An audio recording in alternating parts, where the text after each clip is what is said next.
Welcome to Manga Machinations! It's episode number 580, and we're on part 6 of our Buddha retrospective. I'm Dakazu, and with me is Darfox8. Hello, everybody. Morgana Santilli. Hi there. And Seamus2389. Hello. Hello, everybody. We are back. Morgana is also back. Here I am. We are happy to have Morgana back. We are recording this episode live on our YouTube, youtube.com/mangamactv. We'll be seeing some people in the chat. We'll see. First thing is, I want to apologize about last week's episode because I have a nice mic that I use to record these episodes. It's on a mic stand, and I've had it for years, so like the connection cord to the back of the microphone, it's a little loose. Sometimes when I move my mic arm, it disconnects. And unfortunately, Darfox and Seamus noticed it while we were recording last week's episode, but they didn't tell me. So when I went to go like edit the episode, I was like, oh, my mic sounds way worse for like half of this episode. So I did my best to fix it, but it is what it is. We're just afraid Dagazu was gonna yell at us for technical difficulties. What? He was like, What are you doing? Don't interrupt the flow. No. Yeah. So everyone knows to let me know if that happens again. So we should not be running into that problem. But yeah, we have a lot to get to on this episode, so we're gonna dive right in with me thanking our coffee supporters. If you want to personally and financially help us, head over to ko-fi.com/mangamac. I don't know why I said personally. That was weird. it is personal or individual. Yeah. Well, yeah, you head over to there, buy us a coffee, and we use that money right now. We are trying to send Seamus to Komiket, so the goal is big. But yeah, I want to thank all the people who have helped us out in the past. That includes A-Liz8E8, Philip, Chris from Canada, Manga Machu, Vicky Dalton, Deluid, Mia, Wyatt, Dr. Melface, Poor Mexican 72, Liquidus002, Xteen, Jen, Shirley, Bossy Cat, Tama Gamer, and Neptic. Thank you all so much. And many of them are multiple supporters. They have bought us coffee multiple times. So thank you so much.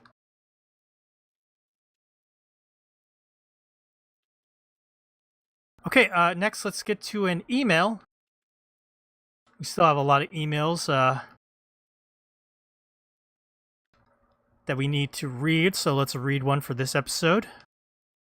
I have an email from Idan titled Journey into Josei. Dear Mangamac team, on one of your recent episodes, Dakazu recommended Never Say Ugly. Busu nante iwanai de. I read it on K-Manga and found a delightful and original series. Thanks for that. Now, I crave more great Josei manga, but the issue is it seems like nowadays the majority are romance series, and that doesn't interest me as much. I'm looking for manga like the amazing Josei murder mystery drama, Who Saw the Peacock Dance in the Jungle? Morgana, I beg you to get Yen Press to license this gem. Do what I can. What are the best non-romance Josei series? Doesn't have to be licensed. I understand an intermediate level of Japanese and kanji. Thanks! Your friend, Tama Gamer. Alright, thank you for your email, Idan. And that is also Tama Gamer, who supports us on coffee. So thank you so much. I was surprised to hear that Never Say Ugly was available on K-Manga. Surprise! And yeah, it turns out, Morgana, there's a lot of actually good manga and a lot of stuff I've talked about on this podcast that is now available on K-Manga. We should really think about doing a triple dip on some available titles that are over there. However, we will have to be very careful because K-Manga still does its ticket system and it is a pain in the ass to use. So you'll have to coordinate around that. I have some suggestions. Oh, let's hear it. So First thing that comes to mind, something we've read here before, is Don't Call It Mystery. Yes, I was going to say that one. Yeah, out from Seven Seas. It's not romance. I think you could read romance into it if you wanted to, but it's not, strictly speaking. It's mystery. From Yen, actually, we have Go Go Go Go Go Ghost, which Dakazu's also talked about before. I think I've mentioned it as well. That one's really fun. Mm-hmm.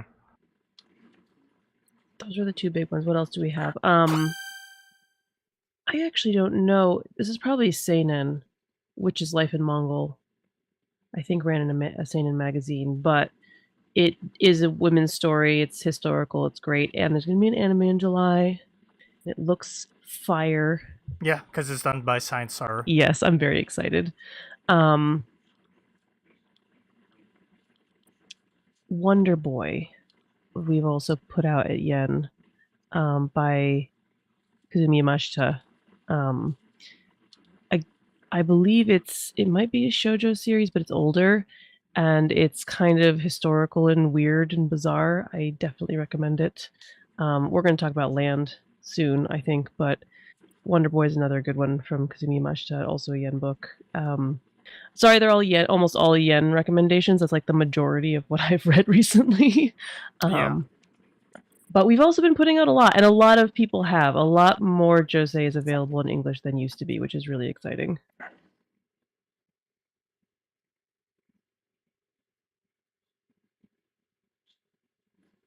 Yeah, I have a recommendation. Hold on, I'm just double checking the title. Yeah, I'm just like looking at my shelves now, trying to rack my brain.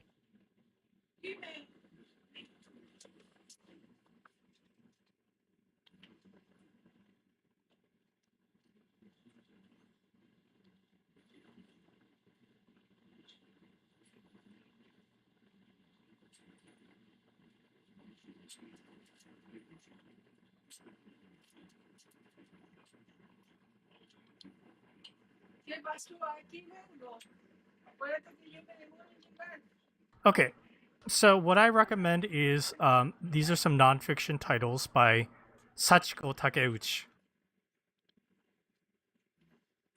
I was introduced to her by our translator extraordinaire friend, Jocelyn Allen. But I don't know if the other hosts remember. I was talking about a lot of the nonfiction manga that Takeuchi does. There was one that was all about fandoms, how she's totally into like her Prince of Tennis live action theater troupe. And so she goes to different shows. Or her editor's really into like I think it was K-pop stars or K-drama stars going to Korea to go support their fans. We also talked about like people who are into matadors, go all the way to Spain to watch matador fighting.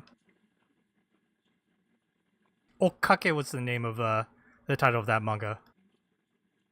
Sachiko Takeuchi does a lot of great like josei seinen. She does nonfiction stuff about her life, and she also does like very good like fictional work as well. Currently, she's doing a manga called Kabukicho Karaoke Tein Toshikuni-san, or Miss Toshikuni, karaoke employee in Kabukicho, and it's very good. I like that manga a lot. This woman who looks like almost like a man works as a employee at a karaoke place, and like every episode is and chapter is about people who are going through some drama and shit. Yet somehow Toshikuni comes in and just plays them, puts on a song on the karaoke machine, and it helps them like reflect and like change their values or change their ways. And also she's dealing with trying to track down like someone who murdered her child. It's great. That's a great manga. It's I'm reading it for free over on comicdays.com. I forget which magazine it is or if it isn't, but she's really great. So maybe look up some Sachiko Takeuchi manga. That's my recommendation.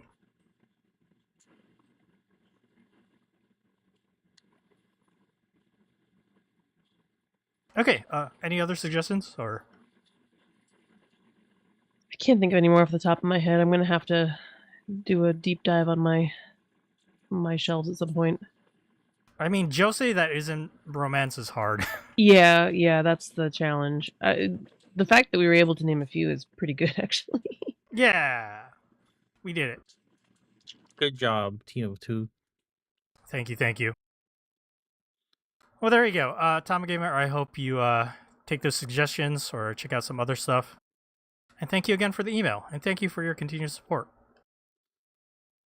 Reminder that you can send us emails and send them over to mangamachinations@gmail.com. We will try to eventually work through all of them. I think we're almost caught up now. Okay, let's move along to some what you've been reading. And I will start with this what you've been reading with actually a news story that we should really talk about. I told this news story to Darfox yesterday. It sounds like Morgana has not heard about this, but a shocking scandal is rocking the manga industry right now. This is like hot, fresh news. I'm going to post a link to the article. But here's the gist. Shogakukan has suspended distribution of the manga Joujin Kamen over author venting failures and issues an official apology. That is the title of this article over on Oricon News in English. So this is what happened. The final volume of this manga Joujin Kamen was set to be released or was distributed. They had a recall because it turns out this manga that was published on the manga app, Manga One, run by the publisher Shogakukan. They are the manga publisher known for the manga magazine Sunday. We're talking Rumiko Takahashi, Kazuhiro Fujita. Based on information that leaked, they had to halt the shipments and recall the volumes and offer a official apology. So it turns out Joujin Kamen, the manga in question, is done by an artist and author team. It was discovered that the author, Ichiro Hajime, was the same individual known as Shoichi Yamamoto, who did a manga a couple years ago called Daten Saksen. That manga was ended, and there was not like a explanation given on why. Well, it turns out that Shoichi Yamamoto was arrested and charged for child abuse, child prostitution, grooming. Cool. Heinous fucking shit, Morgana. I read through the news report. This guy was acting as a teacher. The victim was his student. It is fucked up shit that I will not even mention here. I'm sorry. We should start this section with a content warning. I'm so sorry. I would try to include that in our show notes. I apologize. Yeah, it was bad, but essentially, this guy, even though he was arrested and he was charged with those crimes, of course, he did not do any time. He paid a fucking fine. And here's the thing. They were going to continue his manga. Then the victim was like, what the fuck? Don't do that. That's fucked. And so they canceled the manga. But 2 years later, he was hired to work on this new manga under a pseudonym, Joujin Kamen. And that manga got to go to completion. I don't think it was that many volumes, maybe like 6 or so. But still, this man, who is a charged, fucking child sex offender, was allowed to fucking continue this shit. Well, specifically brought in the back door. Like, yes. Hey, welcome back. Just let's keep it on the down low kind of shit. Now, once it was discovered and this thing came to light, everybody was fucking pissed. Rightfully so. Yeah. A lot of people canceling their Manga One, deleting the app, canceling, their subscription or where the fuck you have on it. And here's the crazy part, Morgana. There's a bunch of manga artists, some of them directly working on the Manga One app, who are straight up like, this is unacceptable. I'm putting my series on hiatus until Shogakukan fucking looks into this and issues a full statement on this. Because Shogakukan did send out an initial statement saying we have discovered that this is the case. We are so sorry.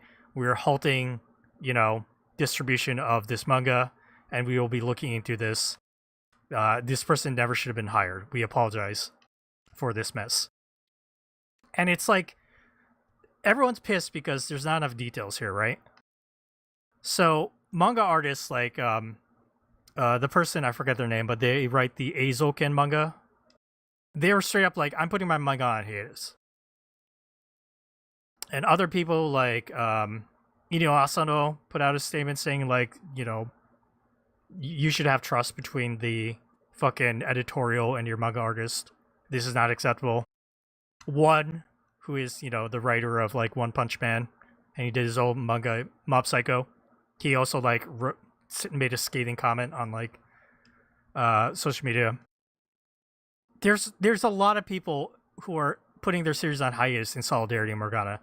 And I don't think that's ever happened before. No, I'm pretty impressed actually. And these are not nobody mangaka, right? Like you said, Inyo Asano, and that actually surprised me because he's got some sad sack shit misogynistic books that he writes, and he's like, nah, this is bullshit. And from what I understand, he's actually a really nice guy. I have no issues with him at all. I just don't like his books.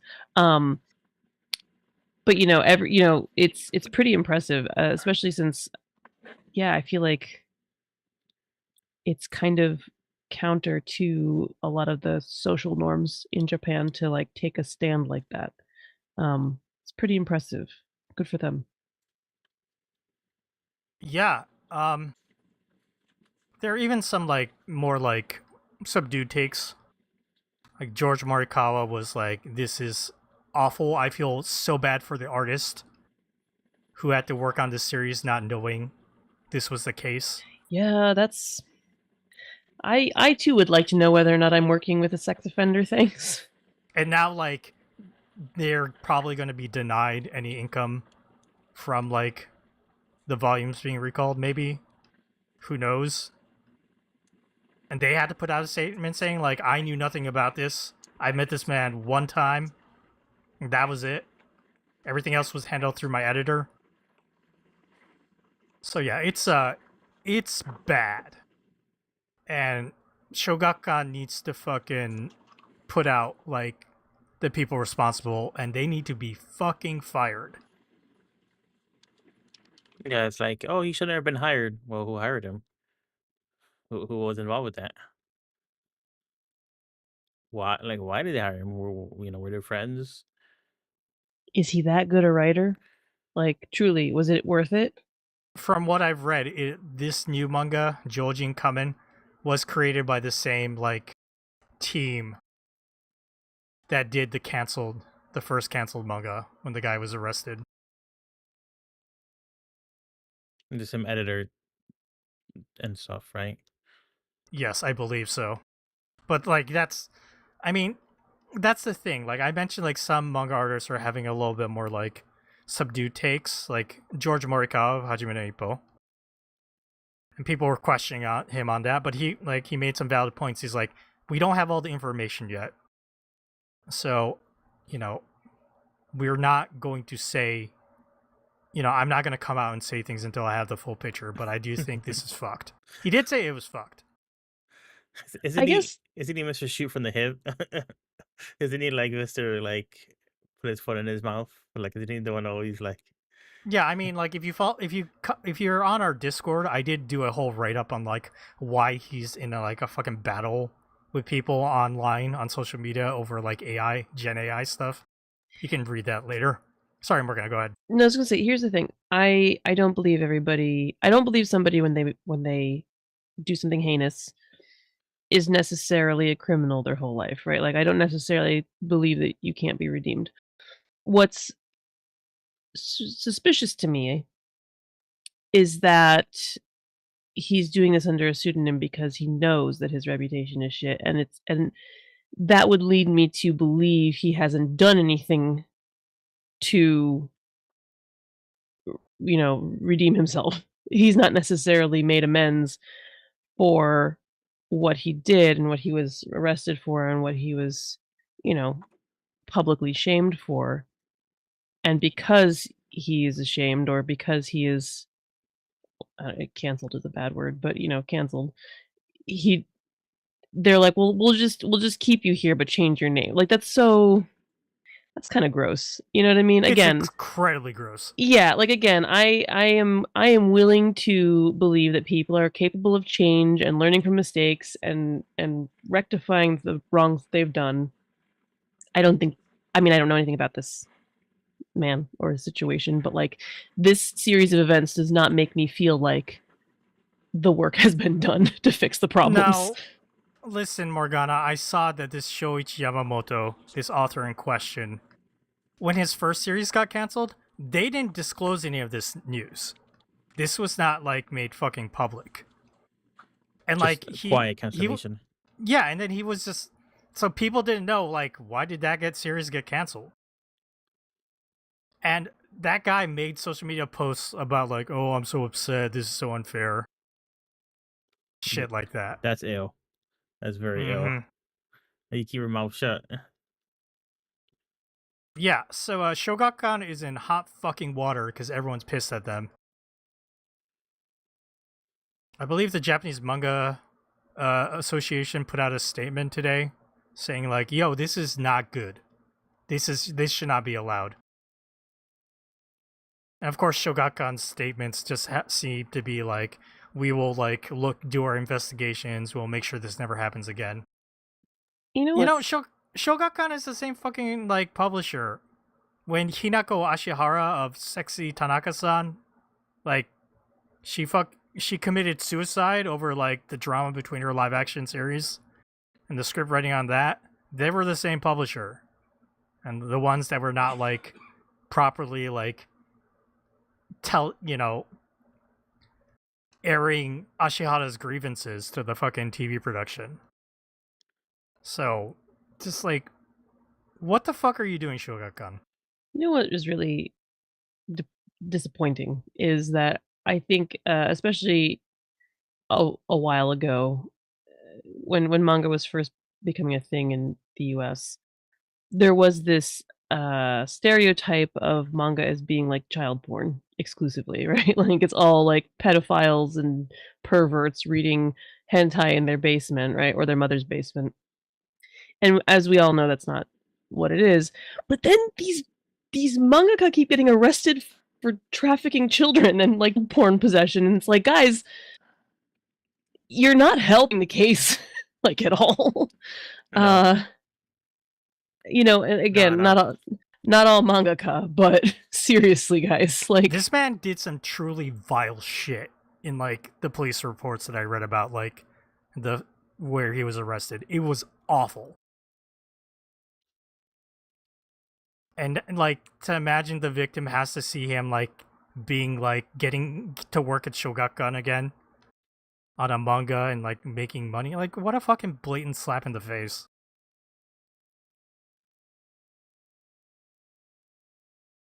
So yeah, it's hot first news. So yeah, that's the current situation. People are pissed. Mangaka are demanding, like putting their series on hiatus, demanding like answers. And Shogakukan is like saying they'll do an investigation. This is purely like speculative, but do you think the difference in response is due to like this person not being as popular as somebody like the Rurouni Kenshin manga, or are we in a post Epstein world where just people are a little bit more angry about this stuff and realize that this stuff is super prevalent. You know, I wouldn't be surprised if the Epstein stuff was a factor. I was talking about this issue with my wife yesterday, and that's what she mentioned.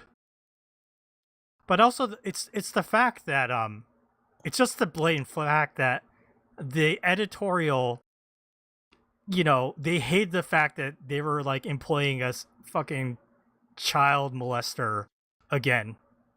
Like they got caught with their fucking, you know, doing this shit. That's what it is. They're like, you fucking lied to everybody. You used a pseudonym to hide this guy's fucking real name. It's very obvious. It does imply that they maybe knew that what they should not be doing, the thing that they were doing. Yeah. Like, The question, Morgana, is going to be like, how many people in the editorial actually knew? Because the Shogakukan's statement is saying, you know, the people in like the editorial involved were saying they would have never approved of this. So was it just like the one editor who was already working with this man who decided to do this on the sly? Well, they gotta throw somebody under the bus. I mean, if even if they don't throw all the, you know, like if even if they don't throw all like the guilty parties under the bus, we need that like penalty system so that the next time somebody's involved with that, they're like, nah, when this breaks bad, I'm probably gonna be the one being thrown on the bus, even though I'm not the one in charge. You know what I'm saying? Yeah. Like, unfortunately, we need penalties to kind of understand the pitfalls and kind of help us choose more moral things. You know, have a little better moral compass, because when you're like in a corporate setting that is like a boys club and they're just protecting each other and there's zero consequence, they just sweep everything out the rug and they just wait for everything to blow over, and then, you know, they just do what they want afterwards. People stop talking about it, you know, like it ain't gonna change unless somebody starts getting punished. We'll see. We'll see what happens. Hopefully, you know, the people who are involved are gonna get shit canned. We can hope for the best. Remember when the Act Age thing happened with the author of that was like fucking grabbing like underage girls? Like bicycle groping. Yeah, by bicycle. And we were all like, we'll see what happens, but they actually fucking canceled the series and fucking shit canned that guy. And we were actually like, wow, they actually fucking did something. Yeah. So hopefully. I mean, like, at this rate, like, people are so angry that a lot of people are speculating that this Manga 1 app is going to just be tanked. And they might have to just start, like, something new. I believe on Manga 1 you can also buy stuff, so it's kind of like not Comixology, Bookwalker, where you can actually buy volumes as well. So other people are demanding refunds, and some people are, you know, donating money to like organizations that help fight against like child molesters, or for like to relieve victims for the amount of like they spent buying this guy's volumes and stuff like that. So that was nice to see. I haven't seen a lot of people trying to defend this at all, which is actually nice for a change, even on places like fucking Twitter. So, but yeah, sorry to start us off with a upsetting bit of news, but I wanted to talk about it.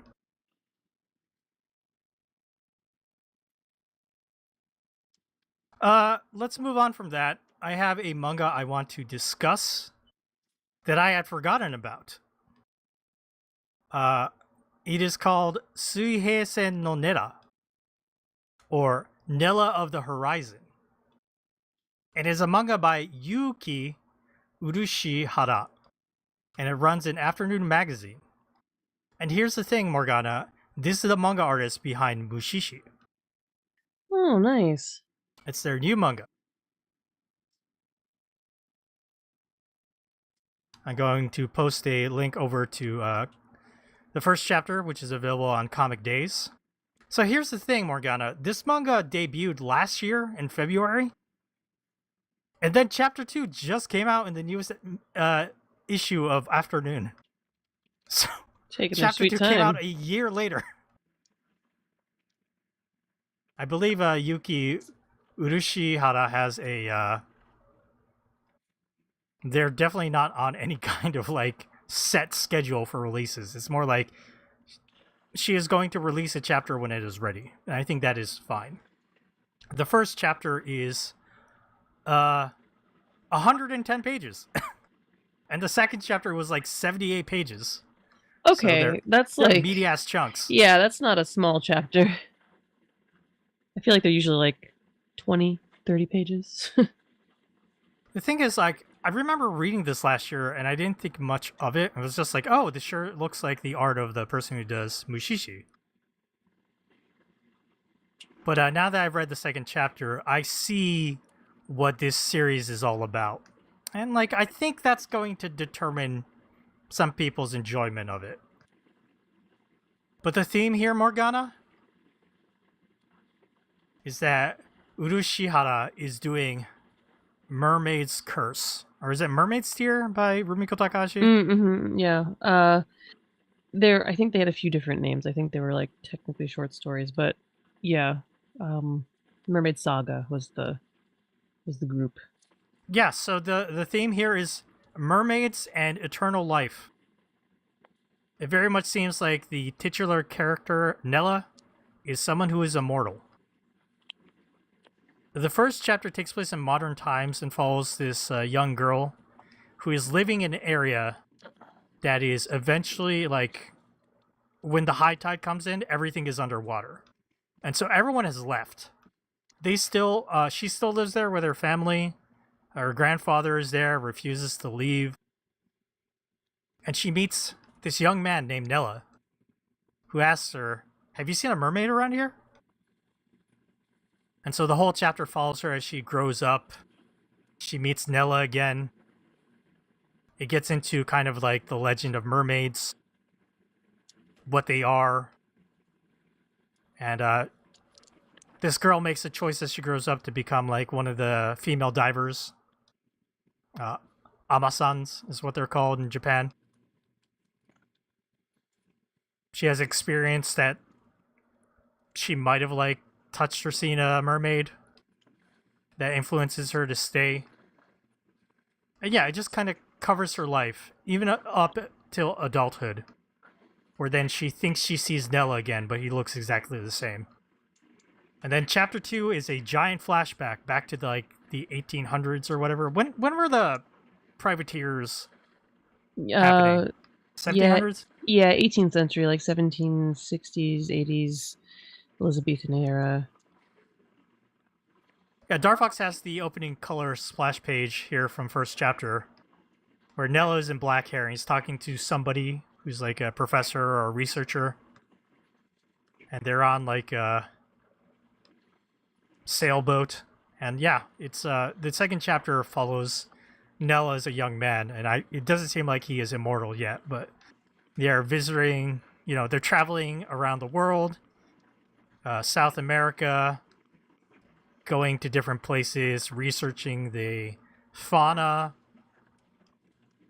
and like the creatures, the insects there. Very much seems like now that we have introduced this Nella character in chapter 1, we're going to flash back and kind of see how he becomes immortal by finding a mermaid and possibly eating their flesh. Who knows? Who knows how it's going to be handled. But yeah, I just read the new issue of Afternoon this week, and I was like, chapter 2 of Nella of the Horizon. I was like, what was this again? I was like, oh, right, the parasite person. And yes, it is mermaids. So it just kind of depends. Parasite person? No, not parasite person. I mean, Mushishi person. Okay. Yeah, sorry. Thank you for correcting me. I was going to say Nani. I don't know, Dar, does that sound interesting to you? Yeah, I mean, Mushishi sounds more interesting to me, honestly, because that's something that I've heard a lot about and I haven't really watched or read. That's right, you weren't there for that Morgana's Manga Makeup where we read Volume 1. That's on our Twipple Dip lineup. We need to get to Volume 2 of that. Give Shinichi Sakamoto a rest for a change. Never. Blasphemy. But yeah, I just want to quickly talk about that. It's a brand new manga by Yuki Urushihara called Suiheisen no Nera, or Nella of the Horizon. And that will be my What You've Been Reading. Who would like to go next? I will give a brief recap of where I was last week. That is, Yes, please tell us. I've talked about this before, but I was at Comics Pro, which is the largest conference for comic shop retailers in the United States. The only one, possibly. Diamond Summit doesn't exist any longer. I won't go into too much detail because I've talked about it in the past, but it was great. It was a lot of fun. It was the biggest one they've had yet, which is awesome. A lot of people are joining. A lot of new shops are joining Comics Pro, and it's an organization like the American Booksellers Association, or the American Library Association, right? It's a professional organization where comic shops can have a membership and learn ways to improve their stores, and there's a lot of education and outreach resources, and there are, and publishers come to the conference as well and give them information, sometimes exclusive information. But yeah, it was really good. The vibes were great, as they say. There was just a lot of, the first one I went to, I was actually on the retail side of things, and I want to say this was 2017, maybe 2018, probably 2017. And Yeah, you've been doing this for a while. yeah, I was doing it as a retailer, and now I'm doing it on the publisher side, which is a lot of fun because everybody knows me, which is always nice. It's kind of like going and seeing all your old friends, right? But I remember when I did that first one, how difficult it was to convince retailers to stock manga. I mean, some of them had it, some of them didn't, and it was a really, it was kind of contentious, and I would always come out of it feeling really frustrated. I'm still happy that I went and I had a good time, but definitely feeling like, how can we convince people to make more money by selling manga, right? This year, everybody's stocking manga, guys. Everybody wants it, just about. There are very few stores who are like, I've tried and I can't do it, which is fine. If you've tried and your clientele doesn't want it, that's one thing. But there was a store who last year came to me. They're actually based in Chicago. They're called Blurds Underground, Blurds being black nerds. And last year, the owner came up to me and he's like, look, I don't have any manga. I don't read manga. I don't know much about it. I really want to grow my manga section. What is your advice? And I gave him some advice. We gave him our top seller list, all these things. And this year he came back and I said, hey, I remember talking to you last year. You had no manga. How are things going? He goes, I did exactly what you told me to do, and manga is doing great. I am selling really well. Awesome. Yes, no, it's and I had a lot of stories like that where people were like, "Thank you so much for the advice." I also was part of a class with Morgan from Square Enix and Ivan from Kodansha and River, who is a retailer at Goblin Market, also in Chicago, and we did a class on creating a manga section and curating a manga section, and I had a lot of people come up to me afterward and say that class was really helpful for them too in learning how to curate a manga section. So people are trying really hard to stock manga and doing really well. And I mean, and this is of particular excitement for me, is that yen manga are doing really well. I, obviously I have a bias here, but and yeah, Darfox has up on the screen the Comics Pro Industry Conference, and yeah, yen was one of the sponsors. We co-sponsored the bar at the auction Friday night. We co-sponsored it with Kodansha, so there was a special cocktail, which was called Blue Lock with a side of green Yuri. It was a blue cocktail with like a mint sprig in it. I didn't like it, but I don't particularly like those kinds of cocktails, so I had a lot of rum and coke that night. Yeah, it was really great, and manga's doing really well, and it's doing really well in comic shops, not just in Barnes and Noble and on Amazon and things. In fact, Amazon is not even the biggest, I think, seller of manga anymore. Take that. Right. So, yeah, here's me telling you to go shop at your local comic shop because they're really cool and they want to sell you books and they want to get the books you want to read. So tell them what you want. And, failing a comic shop, if you don't have one around you, your local bookstore. And failing that, bookshop.org. Don't buy your shit from Amazon. That's my humble request. Don't buy your print books from Amazon.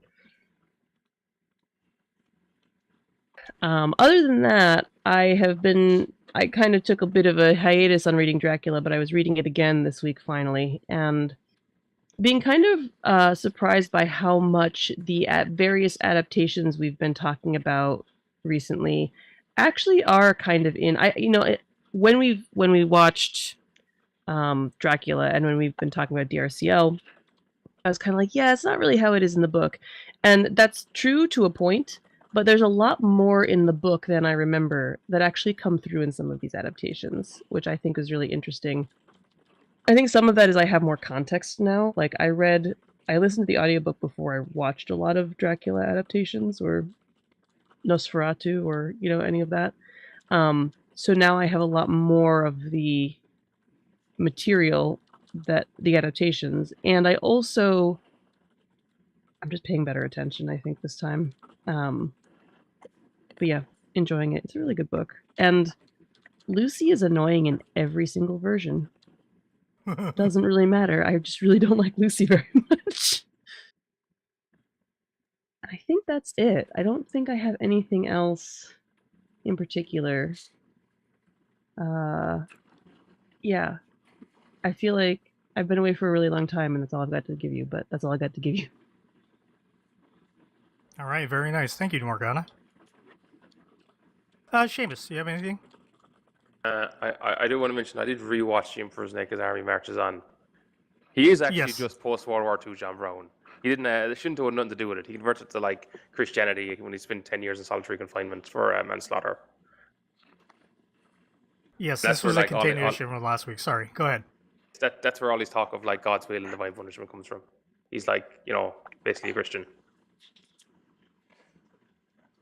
He got sent to prison because he went against God's will, because God let him survive Papua New Guinea, and then he just tried to live a normal life when his whole purpose really should be to remind people in Japan, this is what happened, this is what we did, and fuck the people who did it. But he also tells to a guy in hospital who we didn't later beat up to get him to confess to like killing someone. Which is like a decent chunk of the movie. Well, does it happen? Yeah, like half the movie is him showing up at people's houses unannounced with a camera crew, and sometimes other people in tow, like a brother and sister or two people who died. And later on, when they no longer Holy shit. appear in the movie, he gets his wife and some other guy to pretend to be them. And basically asked him, okay, what happened? Did you kill them? It was actually interesting. Like there was parts of it, they're like, oh, this is like very much like Under the Flag of the Rising Sun. It's like he talks to one guy who's like, oh, I had nothing to do with it, and then someone else says, no, sure, he was one of the people who shot him. And they go back to him. But like he literally like wrestles that guy to the ground, and then the guy is looking at the camera crew, being like, hey, take a picture, and they're like, oh, we're filming this. And then when he gets the upper hand on the guy who they're following, I must look up his name here. Tells the camera crew, hey, stop filming it, they're beating me up. Actually, and later on when he's beating up another guy, someone is like, the guy who's getting beat up son, who is like, why aren't you, why are you just standing there filming this? Yeah, that sounds fucking wild. Like he straight up showed up unannounced and just to fucking grill them. But About how is he war going to get them to crimes? like confess to like murder and like cannibalism? Yeah, invite them to a mid-year monster meeting. Yeah. Also, there's supposedly the director of this documentary did a bunch of other documentaries. Like he wrote a book that got translated in 2009, and reading some reviews. Let me get the guy's name.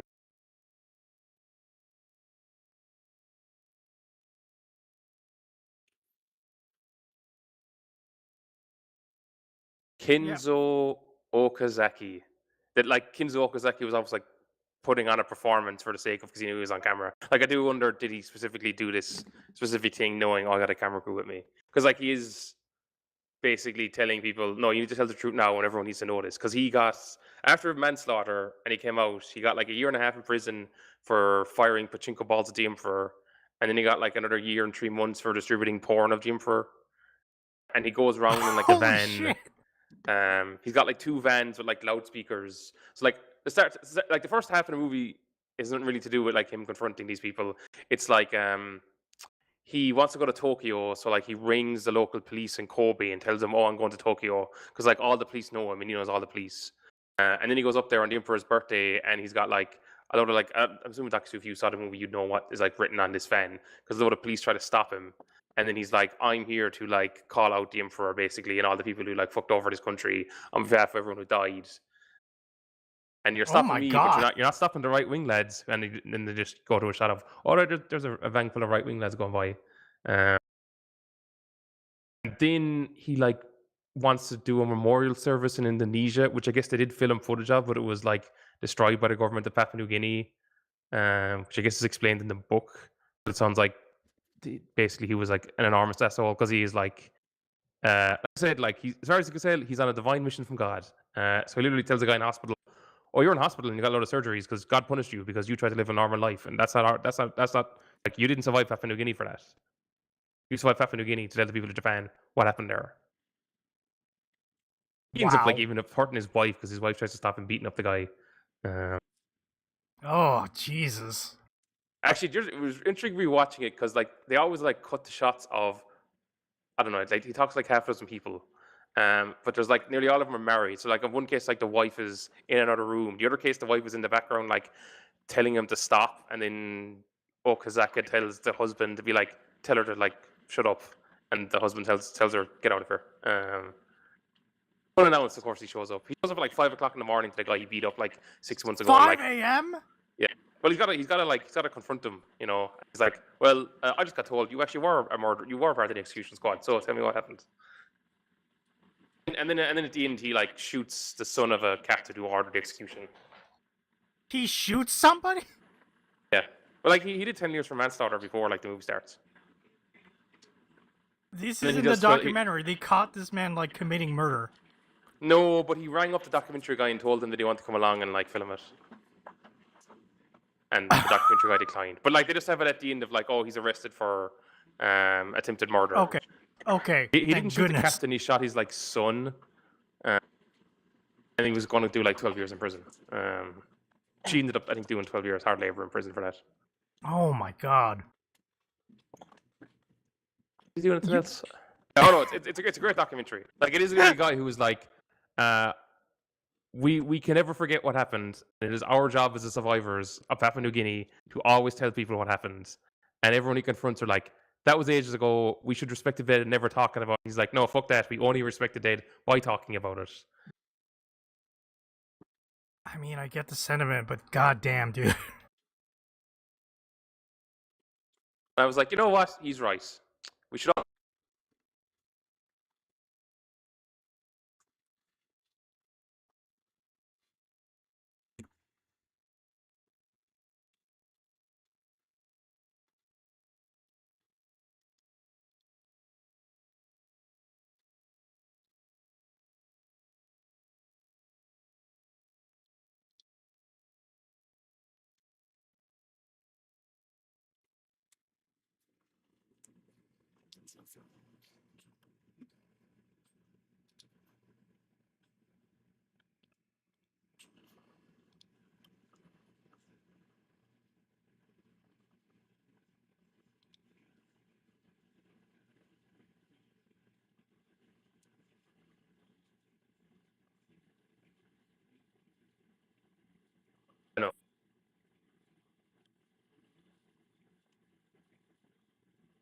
No, this is like, it's just like this guy is just like he really is like a John Brownist, like, you know, driven by like this religious belief to do stuff where you're like, this is and like everyone like he meets just doesn't want to talk about it or denies it, and he's like, no, like this is like I said, like he gets his wife and another guy to pretend to be like the brother and sister of like guys who were killed.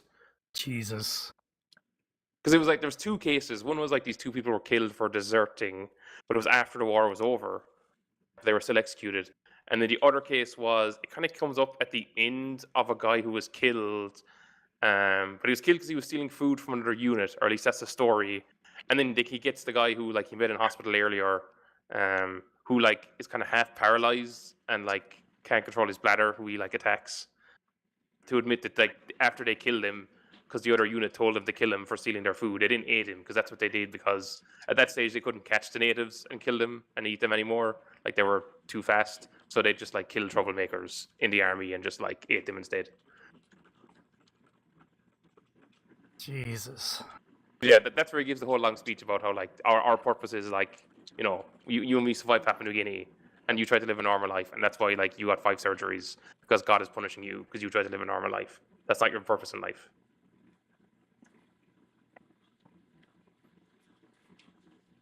I guess a future manga in motion for us, Morgana? I don't know about that. It's it's extreme. I mean, that's what happens It's- when you're in a society that's trying to like not think about it. All of like the righteous truth seeking fall into one crazy person, and it just like becomes this potent power.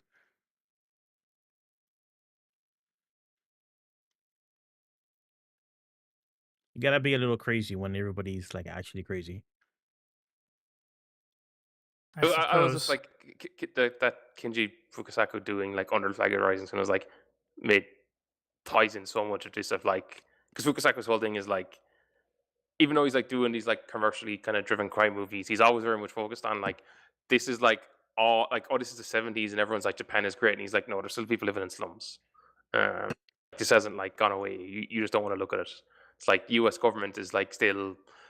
Well, actually, no, I think that was one of his earlier movies that was doing stuff about like the U.S. government being part of some plot in like Southeast Asia. These are all fictional movies now, but it's also a guy whose last movie has like the people who survived from Battle Royale 1 at the end of Battle Royale 2 go to Afghanistan to fight the US post like US invasion of Afghanistan.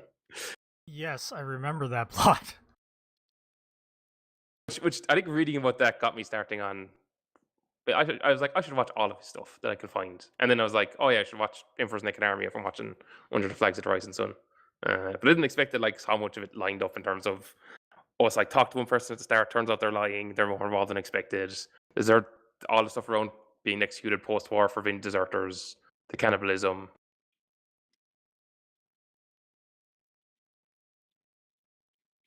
Yeah, it's funny because we did talk about this last week, but it seems like I actually rewatched the movie because I Right. watched the movie like years ago. It was like a guy, an Irish guy, actually did he's still doing a podcast, just a different podcast now. It's called Let's the Ultra now, but he like did these like film screenings in Dublin for a few movies, and this is one of them. Like I'd never heard of it before, and I went along to see it. I was like, holy shit! And then rewatching it, I was like, man, I forgot like so much of this movie.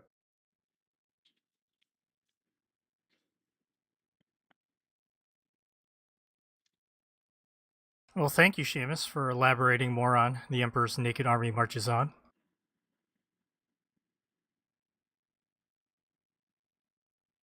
Anything else, Seamus? Nope, that's it. Okay, Darfox, I will turn to you. It's finally my turn. It's my turn. Only thing I have to talk about is big surprise, not manga, but it's Resident Evil 9 Requiem. What? We could talk about Road to Empress. Oh yeah, Road to Empress. Well, I only played a I'll couple. let you talk about Resident Evil first. Go ahead. Yeah, well, I only played a couple hours of Road to Empress. I played 8 or 9 hours of Resident Evil 9. But yeah, it's quite good. I was a little bit at the start of the game, I was like, I wasn't loving it that much. Just because it was jumping back and forth. The gimmick with Resident Evil 9 is that there's a dual protagonist thing. One of them is a new character called Grace, and she's like an FBI analyst who went to a field and got kidnapped. There's a conspiracy plot. She's a special person for some reason. Maybe she's a product. She's a product of bioengineering. That's a very classic Resident Evil thing that happens. People are created in labs and stuff like that. So she's kidnapped by the bad guys who are doing something. Probably have god complexes. Run rule the road in some way. And she's like not like a very combat focused person, right? So she's like she's kind of like the scared protagonist archetype. in a survival horror game. She has limited resources and limited ways she could fight back. The other protagonist is Leon S. Kennedy, who starred in Resident Evil 2, but he became really famous in Resident Evil 4, and he's basically a superhero. Like, he's super competent. He can do somersaults and background, roundhouse kick a giant in the face and they go flying and stuff like that. Like, he's basically He's an action hero. he's basically superhuman, right? Um, so the whole purpose of this game, the whole gimmick is that they want a huge contrast between this. They want you to play a couple hours as Grace and have this tension where like these zombies are walking around, and if one of them catches you, they can really hurt you or just kill you. And then after those couple hours, you switch to Leon, and it's a release of that tension because Leon is walking about somersaulting and kicking zombies across the room. He's fighting 10 zombies at one time. He's using a hatchet to like cut their heads off and stuff like that. It's really like hyper violent, super exaggerated violence, action movie guy quips and cheesy one-liners. It's total like anti-horror. It's like really any tension you have gets released in the Leon segments, and it's cool. It does work, but the thing I didn't like about it is that in in Resident Evil games, the things that I really like about Resident Evil games is that you get some sort of investment or buy-in. In some form. Like Resident 9, you could gather pisitas or pesetas. I'm not sure how they're pronounced, but they're like the currency, and you use that to buy guns and upgrade guns. So even though the game is pretty linear, you're going from one area to one area. You're not doing a lot of backtracking or a lot of exploring. You're just doing basic exploring. As you go, you have the investment of finding treasures, doing side quests for the merchant, and you're kind of building your own kind of like arsenal as you go, right? More classical, if you go to Resident Evil 2 remake, your investment is the environment because you're exploring this environment, you're unlocking more of it. You're finding things and keeping note of them because you're realizing certain things are optional. You don't have to do certain things, but then you're like, wait, maybe I should go do certain things, and you're kind of invested. You get invested into the environment. In the first few hours of Resident Evil 9, I wasn't like didn't have any of that investment. It was almost just like set piece, set piece, set piece, and there wasn't like anything that like you're working towards. There's no character permanence. There's no like um environment permanence, right? Eventually it gets there. It takes like a couple hours, and then when you're like the first big main area, it's like it's some sort of hospital, it's a private hospital that people like evil people were doing experiments on people and stuff like that. That area is great. It's very classic Resident Evil. It's like this huge manor with a bunch of rooms and stuff. And they you have a new crafting system that uses blood. So um, if you kill enemies, it's very dangerous because you could lure other enemies and they can hurt you. But if you kill them, you can collect their blood. So there is a little bit of a reward for killing them, but it's not guaranteed. So like you basically, it's creating the risk and reward choices, and basically your brain is lighting up more while you're playing it. It's more fun. Up until then, I was like, damn, is the whole game really gonna be like this? I should have known they were gonna have something more to it, but I was slightly worried in the beginning of the game. And same thing with Leon. Every single time it cuts to Leon, because even though Leon is like, an action movie star, there's still exploration when you play as Leon in classic Resident Evil games like Resident Evil 4 and stuff like that. But all the Leon segments were pure like monster arenas where it's just like, give me a break, and he just starts fighting like 10 zombies or 3 monsters and stuff like that. It was all like fluff and flash, and it worked again because it's the whole point of being there was to contrast the tense Grace moments, right? But I was like, "Dang, it's kind of a bummer that Leon is just like this pressure relief valve and isn't its own full game experience." But now, where I stopped playing at the very end of my stream last night because I was streaming it, we got to a new area of the game. It's very like fan. Resident Evil 9 is a very like fan wank kind of game because it's like doing a lot of callbacks to classic Resident Evil stuff. Um, and they opened up this area, and then they gave basically they opened up like a XP system for Leon. I was like, oh, okay, here it is. Now I'm gonna get XP depending on how I kill people, and I'm gonna be able to buy new weapons and upgrade my weapons. And this is kind of what I need. I needed like that extra layer, um, because it's not like enough in a Resident Evil game to just kind of like walk around environments and shoot zombies, right? There's gotta be something else to it. So I guess to wrap it up, it's not like my favorite like knockout home run Resident Evil that I've played. There's been other Resident Evil games that I liked more quickly, more immediately. Like Resident Evil 7 was like a game from the very start. I was like, damn, this game is cooking. Um, but eventually it got there. It just took a couple hours, and I'm really, really liking it. Graphically, it's cool. Presentation is really cool. It's just like a really great.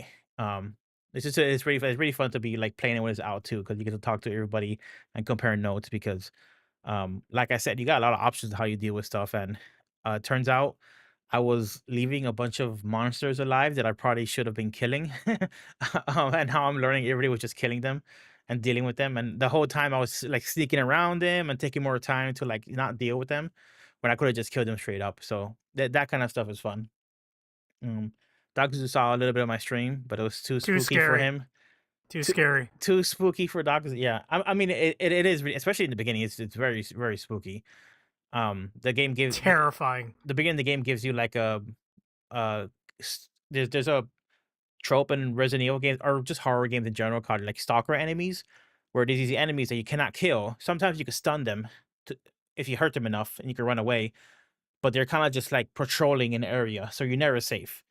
And they invented that eventually in the genre because the genre, eventually the gamers solve genres, right? The game's not going to be scary once they solve. Okay, I know if I clear out this area, this becomes safe and there's no longer tension. Well, like the stalker enemies are good for like you cannot kill these characters. You just have to deal with them, and you kind of learn to ebb and flow, and you know where it's safe to like patrol, or you could kind of lure them somewhere else and loop them. And like stalker enemies are some of like the favorite things for like survival game players because they're always just like really interesting, and then they allow you to do like relatively cerebral stuff, and it like it's pretty fun. But like the game starts off with a pretty good stalker. The very smart is basically just like kind of two corridors, and it's very like cinematic, and it's just like a really creepy gruesome monster person that doesn't like the light. So like you got to go to the light to like be in a safe area. But of course, like they start playing with that mechanic where you go to the light and it's safe, but then you try going there again and then the light pops and it goes out, and now you're screwed. You got to find another light source. So it's very, very good. Yep, hate it. Yeah, I was asking Dogs. It was like, hey, Dogs, would this be any different if we were like in the same room, in the same like sitting on the couch playing this game? Nope. I just You think just be listening to me scream instead. I don't know, because like depending on the situation, like things aren't scary to like the things can be scary to me if I'm like really focused on it and it's just kind of like me and the thing, the game or the movie. But like you add somebody else in the room, or you add like a lit up living room as the environment, it's not scary to me anymore. Like it just changes for me, right? Nope. I'll probably watch a playthrough on YouTube of this game, and it will scare the shit out of me. Do you watch it in a very small window? Because I actually do that sometimes. Like if I'm watching something and I'm like, oh god, they're building a jump scare, and I know it's coming, but like it's like a human reaction. You're gonna jump. Yeah, you flinch. I literally make the window smaller so that when it happens, it's like this tiny little window. It's not gonna hurt me. No, I don't do that. I just scream. Then my wife Okay. gets annoyed. She's like, "What? What are you watching? Stop watching that." Yeah, that's you're playing that over on our YouTube channel for gaming, Nakayoshi Gaming. That's right. Check our Discord. Link is posted. Mm-hmm. Also, there is an archive of when you played like an hour and a half of Road to Empress. Yes. Morgan, I've talked about that game, right? It's where you play as like this Chinese carrion and trying to like survive in the court. Immediately, like you're like going to die. Your first choice is like, which choice should you make? And Darfox, I was like making Darfox do all the decisions. Immediately, he makes a choice, and we get killed. I don't know if you have mentioned it. It sounds fun. I do want to bring up, isn't that like a misleading title? Shouldn't it be like Road to Emperor? Possibly. Like it's based on an actual empress of the Tang Dynasty in China. No. She declared herself emperor of a dynasty that only lasted as long as she lived. Okay. Very cool. But yeah, she was if we empress, look, and then she became emperor, and then they vilified her name for like hundreds of years afterwards. Not surprised, not surprised. But there's a live action FMV game, so it's this is all acted out in like a. Let me find the website so Dark Fox can put it up. I think my wife and I were talking about this because I played through the entire game with my wife. We just finished it last night. But I think they just have these studio sets for like these ancient, Chinese palaces. So they were just like, let's shoot a game here. And they shot a game with like multiple like paths and endings, and there's only one like critical path to survive. Every other choice you make, you fucking die. And it was very funny to me because I was letting Dark Fox make all the choices, and he kept dying. But then Seamus eventually joined us, and Seamus like only died once. He always made the right choice. To be clear, like you have like 3 or 4 choices, and only one of them is the right choice. Like they're pretty much always gonna lead to death. So it's like, if you're batting like 50%, you're doing like amazing. Yeah, and it's a kind of fun to see like all the ways you can die.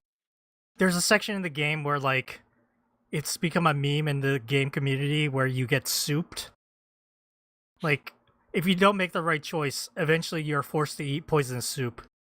So getting souped is like a thing in this game. It's very funny. Wrong choice, you got souped. Yeah, like we finished. This is a 2-part game. Like we didn't get to Emperor or Empress at the end of it. We had to you reach the finality and it's like there's a season 2, buy the next game. I was like, I'm totally buying the next game. Wait, is she like married to the future emperor by the end of it? Or So what's the interesting thing, Seamus, is it gave us a choice. It was like you can start the next one married to the future emperor, or you can choose to follow the exiled other prince. And I was like, that's kind of interesting where they give you a choice to see, like, they shot like 2 different paths for the next season. But also the next game. What if at the start of the next season you're immediately dead? You're like, no, you followed the exiled prince, you're dead. I'll laugh. If they do that, I'll laugh. But they did have a trailer for some scenes of the second one, and it seemed like it is more of an expanded story.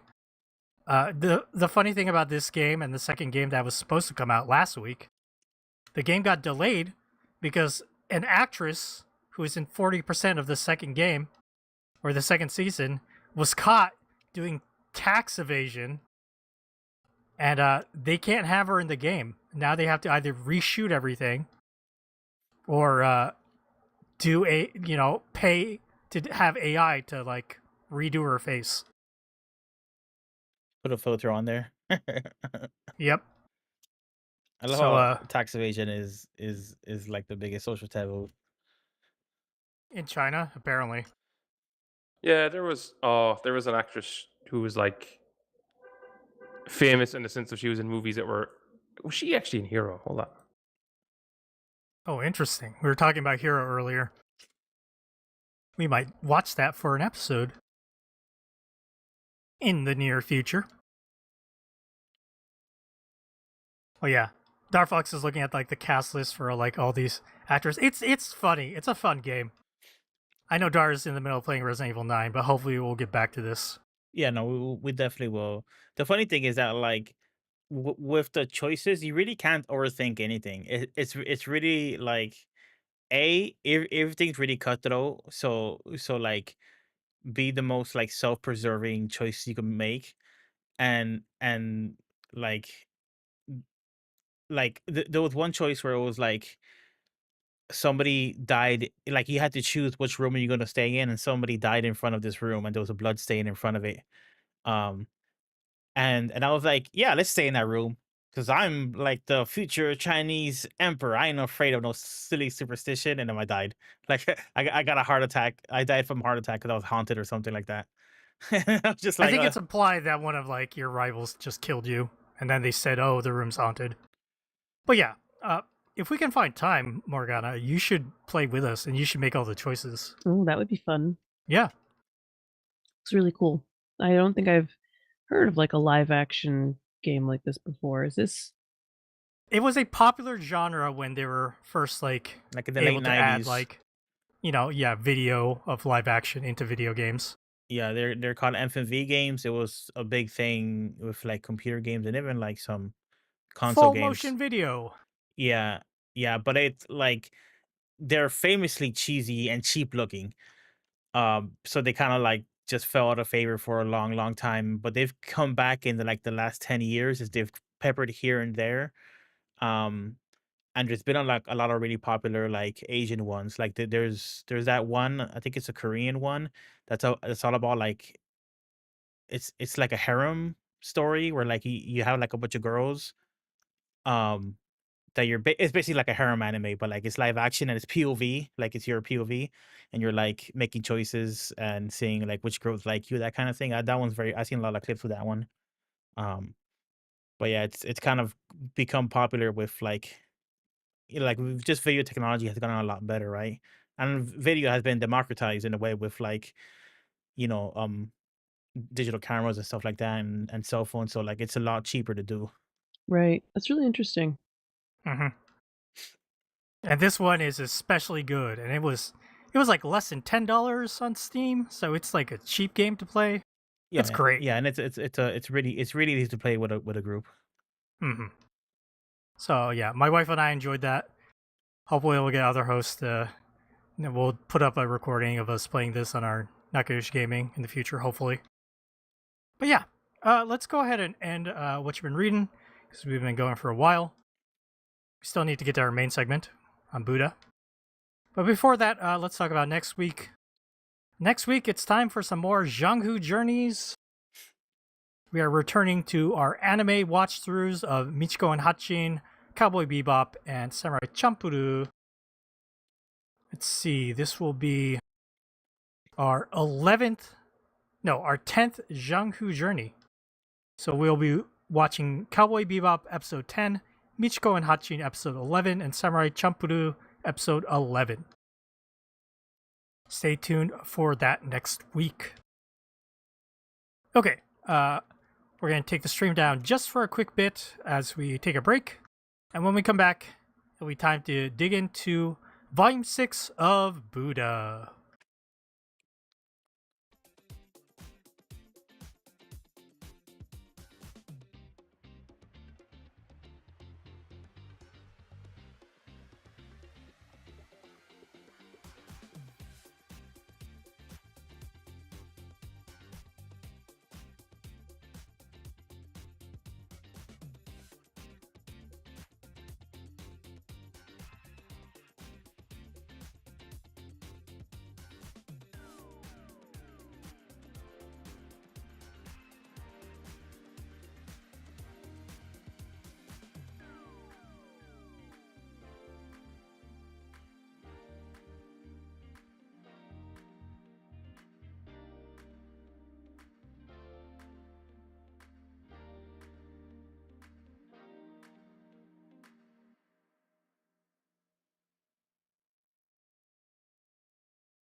Okay, we're back, everybody.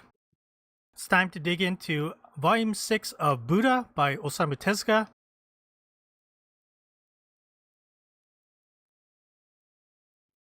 Let me start by giving the localization team.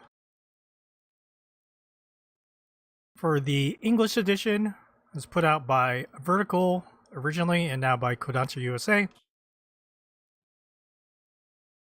Translation was done by Yuji Oniki, production Hiroko Mizuno, Yuka Nagate, and Shinobu Sato. I believe our letterer friend Aiden has told me that Hiroko Mizuno was probably the main letterer for this English edition. Next, let's read the copy on the back of the volume. In the 6th volume of manga visionary Osamu Tezuka's Buddha, the devil Mara possesses the bandit Ananda, half-brother of Devadatta, in an effort to eliminate the Buddha. A ruthless killer who is impervious to physical harm, Ananda will retain the devil's favor only if he spurns his love interest. When Ananda and his bandit buddy attack the fire shrine of the Brahmin Kassapa, it is none other than the awakened one who happens by. Buddha must confront his eternal enemy, Mara, before he can open the eyes of arrogant priests and hardened criminals, between a she-devil and a sweet mute girl. So yeah, the basic plot of that is explained in that little copy right there. The volume focuses on Ananda, who is a real-life person, I believe. They were the attendant for Buddha, though I don't think there was anything historically accurate about him being a former bandit. I believe that was just all Osamu Tezuka's doing. But once Buddha meets up with Ananda and saves him, he is then spends the rest of the volume talking to these 3 priest brothers and convincing them of his enlightened ways. Now, Morgana, I hate to always start these Buddha retrospectives with you, but I have to say, now that we have an Ananda, do we finally have a really good character that you care about now? I do like Ananda. However, Lata The mute girl. can't speak. Nope. And when she can finally speak, she talks like a fucking toddler, despite the fact that her not being able to speak has nothing to do with her intelligence or capabilities, and just because she had her throat crushed by her former owner. So I've got some feelings about that. Mara is pretty cool, though. Love a demon snake lady. But yeah, and Ananda's mom is murdered, like, immediately, and for some reason is suddenly topless when she's murdered. She had been wearing like a thing, and then as soon as she's getting like spear driven through her, she's not wearing it anymore. That's a good point. Mm-hmm. Yeah, I noticed that. Mm-hmm.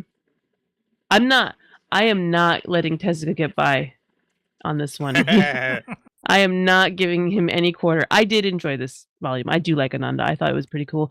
And Buddha is kind of more in line with what I expect Buddha to act like. For better or for worse, I guess. I do like getting a more humanistic glimpse of a holy person.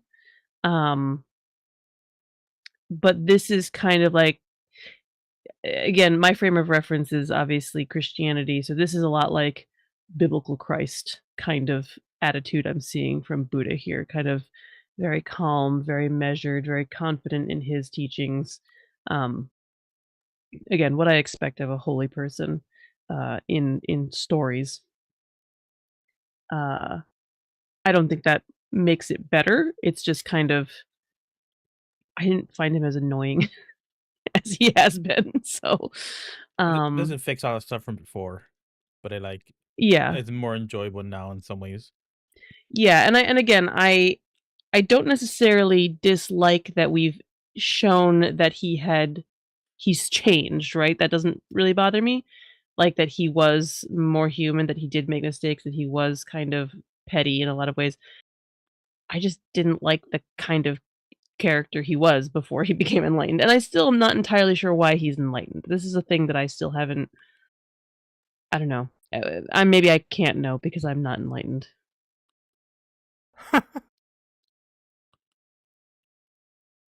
Well, let's turn to Darvox. Oh, Dar, what did me? you think of Volume 6?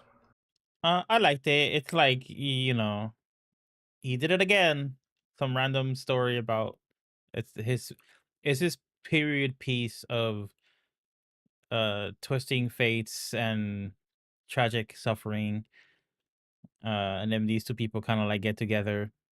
Not like romantically at first, but like they're kind of traveling together. You know, it's like he does his stuff pretty well, you know. Like the fundamentals of the storytelling and setting up these characters is this is what he's kind of good at. Um I'm surprised it was like pretty much the whole volume was that. Or maybe it was half the volume. I'm trying to think. When did like Buddha start talking to crocodiles and shit? Um but like I'm surprised like it was like damn like again we're reading Buddha and there's like not a lot of Buddha in this. Um but I guess I've come to expect that at this point. It is what it is. You know, we're just gonna get like random period piece storylines of human suffering and especially women suffering. Huh. Um yeah, I don't know what else to say besides like just talk about specific scenes, but like it was enjoyable.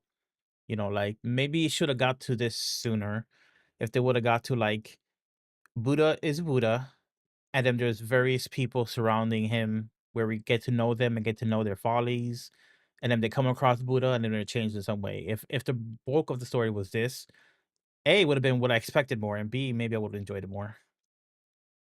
But having so much of the story Really? be having so much of the story be Siddhartha and all his like you know young travels and stuff like that. I don't know. See, I don't know. Like, the last quarter of this is Buddha, right? He shows up to save Ananda. He convinces this other priest, you know, that he is holy for some reason, just because the rain happens to fall. And then he has to, like, convince the other two brothers with a sermon. And I gotta say, the sermons I find kind of dull. I don't like the sermon part. So if it was just like Buddha giving sermons, I don't think I'd like that. I'm really curious as to whether these sermons are real ones that Buddha supposedly made. Like there are parables in the Bible that Christ, that's a very common thing, analogies that Christ makes between the thing happening in front of him and some story he makes up. And they're supposed to teach lessons and they're all very nice. And I'm very curious as to if these are part of the canon of Buddhism or if Tezuka made them up whole cloth in the style of a parable.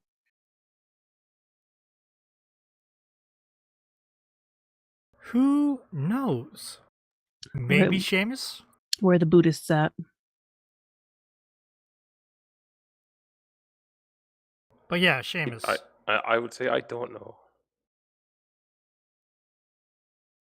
Seamus, are you done? Are you done with this? Pretty much, yeah, I think so.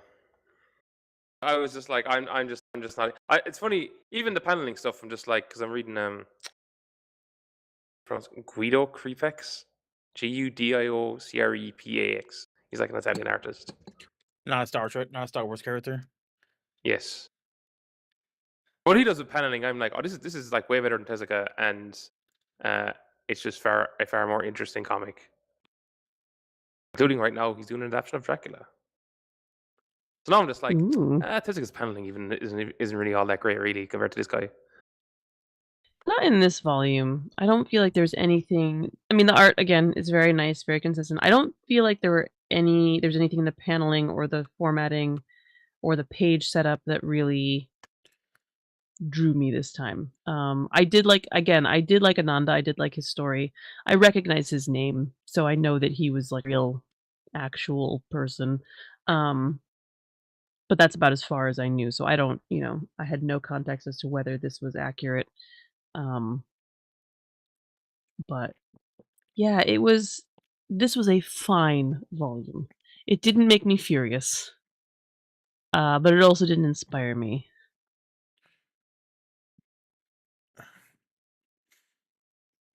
I like the gags in this book.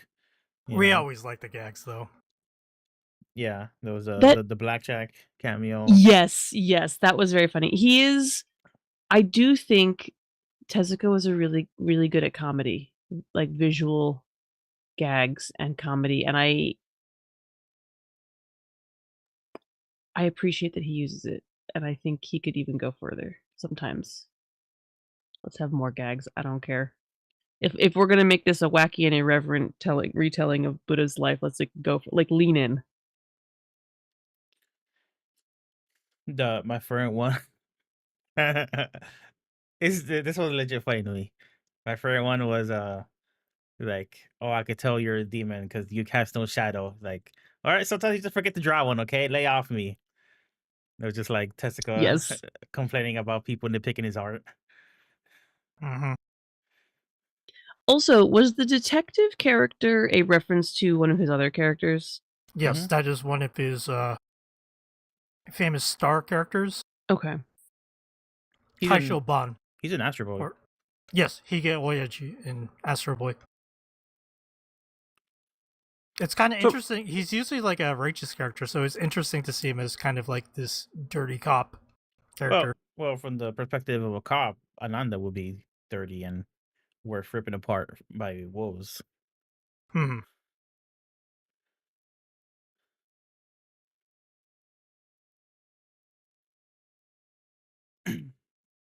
The volume really didn't go there, but just the fact that Ananda was immortal for most of it, and they were talking about like the mechanics of him reviving and saying things like, "Oh, if his body would disappear, then doesn't matter if he's immortal," or stuff like that. Made me think of Demon, that webcomic that we talked about a few times. Just because that's a webcomic that really explored the mechanics of immortality in this specific webcomic, and like it's in this comic it was like astral projection, where like your soul basically jumps into another body if your body dies, and so like you're functionally immortal, but you're also like this demon possessing people constantly. So like it really got into the mechanics of like the distance, how close you have to be to it. Well, to truly defeat one of these demons, you gotta just tie them up so that they can't kill themselves, because suicide is like the best way for them to escape any situation. Mm-hmm. And it's just and I was like them just talking about like, oh, if we rip his body apart from Will, really remind me of that. Anytime I think about like kind of these morbid mechanics of immortality, I think with Demon.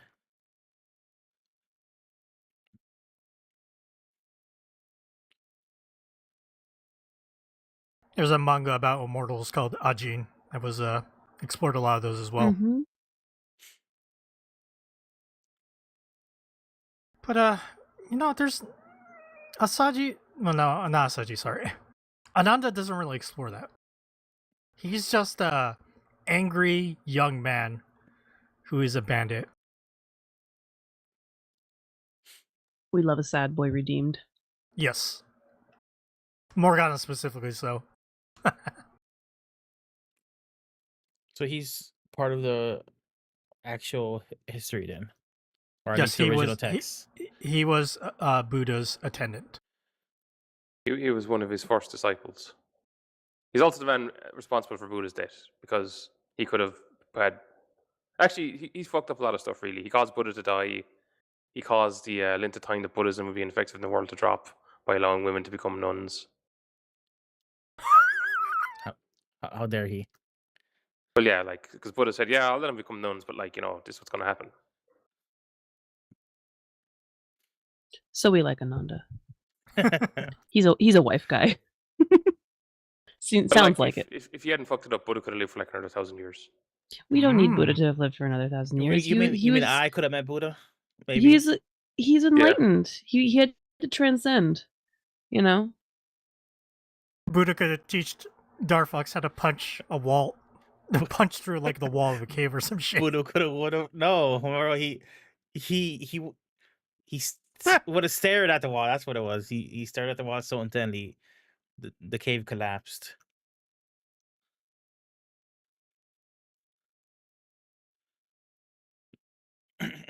Let me look up what was the cause of women allowed to become nuns. How did that fuck it all up for us? Okay.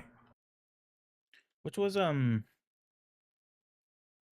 was that panel when in the origin story of Ananda that was like when they were trying to escape from getting killed with his parents, they ended up on like the island that was shaped like a hand. Yes. And I immediately thought of like the Journey to the West story of the Monkey King, like thinking he jumped all the way across to heaven, but turns out he just jumped onto Buddha's hand. Mm-hmm. So I thought it was a Buddha thing. I thought like, oh, it's Buddha's involved somehow, but no, it was Mara, which was responsible for that.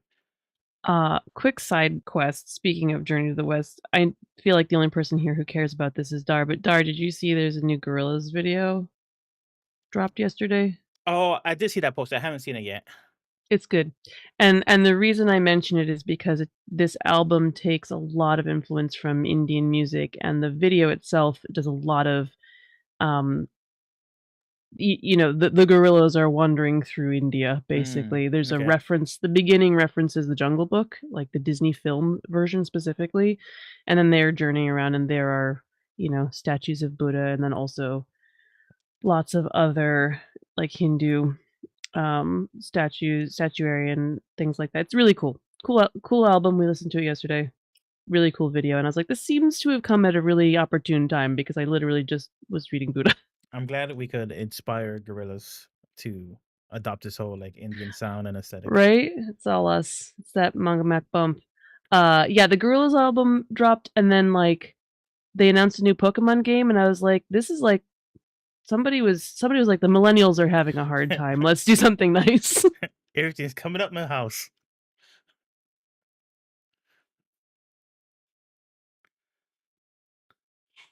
You know what's interesting? I don't think I ever realized until I read that copy at the beginning of this main segment that Ananda is Devadatta's half brother.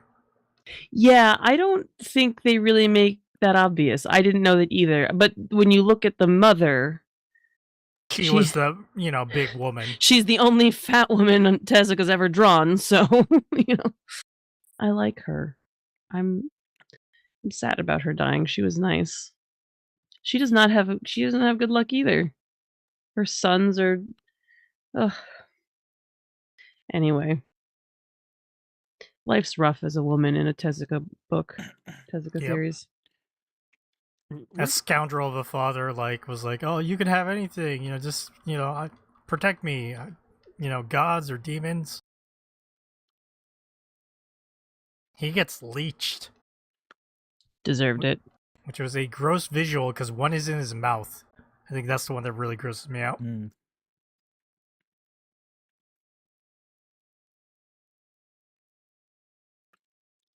Missed opportunity for anachronistic gag for the wife to like pass him a cigar or something for him to just like burn the leeches off, or like a car cigar lighter or something. Mm-hmm. Yeah.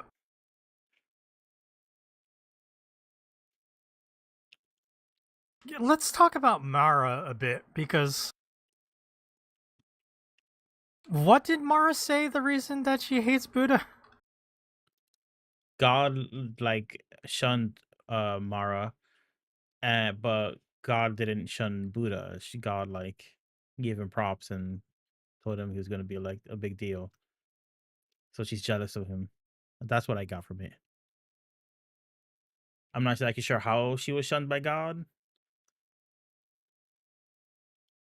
I don't have a deep understanding, but I know Mara is like a big deal kind of devil in, I believe, Hinduism and obviously Buddhism. It's a name I've heard before. It's a demon I've heard referenced before. So she's like, Mara's usually actually a he. oh really? And appears to Buddha when, I guess, in this story, like when he was under the tree and he tried to tempt Buddha with like 3 of his daughters. But ultimately, like Buddha defeated him. By Yeah, turning but by it's- turning his daughters down. Yeah, I don't know. There was like a lot of like he tried to, I don't know, send a snake to kill him, and the snake saved his life or something. Protected him from the rain, or I'm getting it all mixed up now.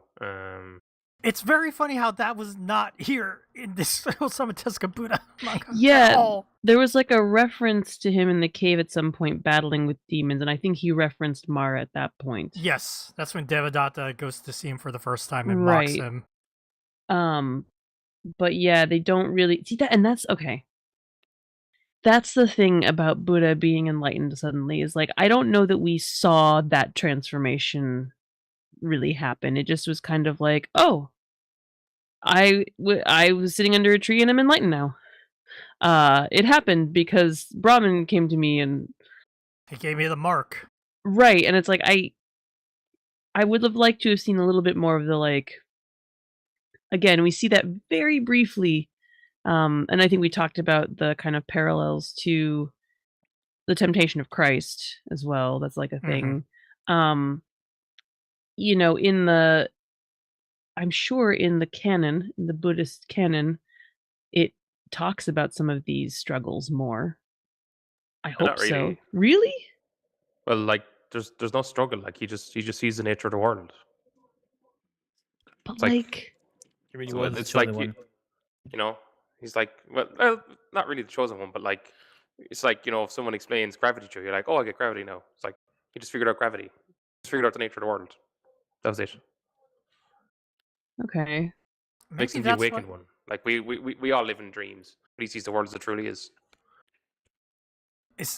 maybe that's why Osamu Tezuka is like, I'm gonna add all these characters. We're gonna follow other people. You're gonna follow their plights because that's where the drama is. There's no drama in actual Buddha. I just Well, feel like all the drama was before then, when he was like, it was more about like his father trying to stop him to leave, and he went to the estate, those lads in the forest, and eventually he was like, no, this is not the way, and then he like just sits under a tree and thinks about the world, and then it's like, Okay, oh, now I see how it is. this makes way more sense why it took to like the end of volume 4 for him to become enlightened. because It everything makes else way is more boring. sense. Yeah. And See then now, like Mara appears and gods appear to him and all. But, like it's not like he's not struggling to understand the nature of the world. No, he just like thinks about it long enough, meditates on it, and he's just like, oh yeah, now I see how it is. And there's like 3 stages. It's not like it's all instantaneous. He like, but I think Tezuka kind of adapts that I can't like remember. It's like he sees this part and then this part and this other part. But like it's not this big long struggle, and he's like all this doubt and stuff is like that's all coming from Tezuka. Like the Buddha is like, you know, doesn't have that because he's the Buddha, like he's the awakened one. Like all that doubt and stuff is just it's like I don't know, like Neo in the Matrix. Like no, Neo should have been I see the Matrix. I've nothing to doubt about. Like I'm the awakened one. Let's do this. No, you can't do that with like movies now and characters now because it's like they're not human. It's like, yeah, he's the Buddha. Of course he's not human. right. Yeah, I mean, I guess personally, if somebody was like, "Oh yeah, I'm enlightened. I understand the nature of the world now," I'd be like, "Cool. So what are you trying to tell me? I don't want it."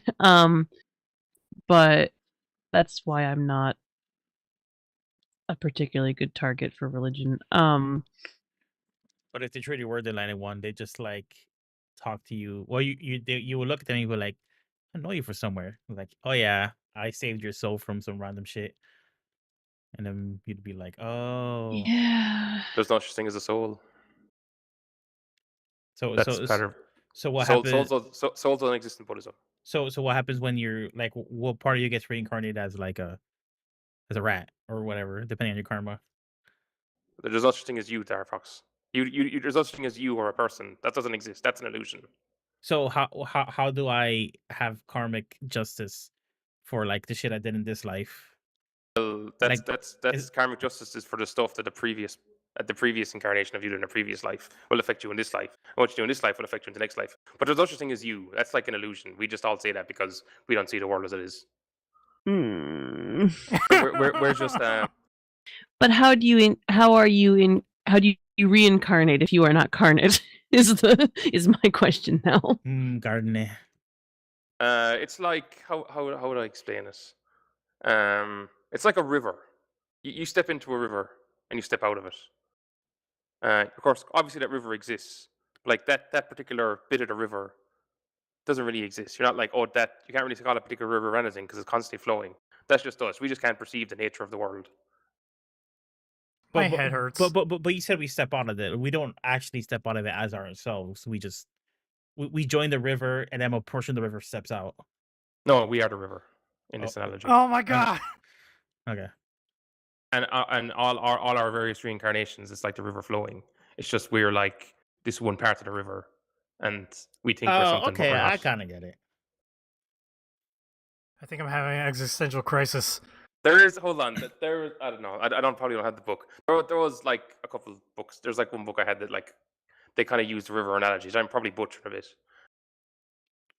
but like we're just like a stream of existence that somehow Right. thinks we're an actual like individual being with a thing called a personality or a soul.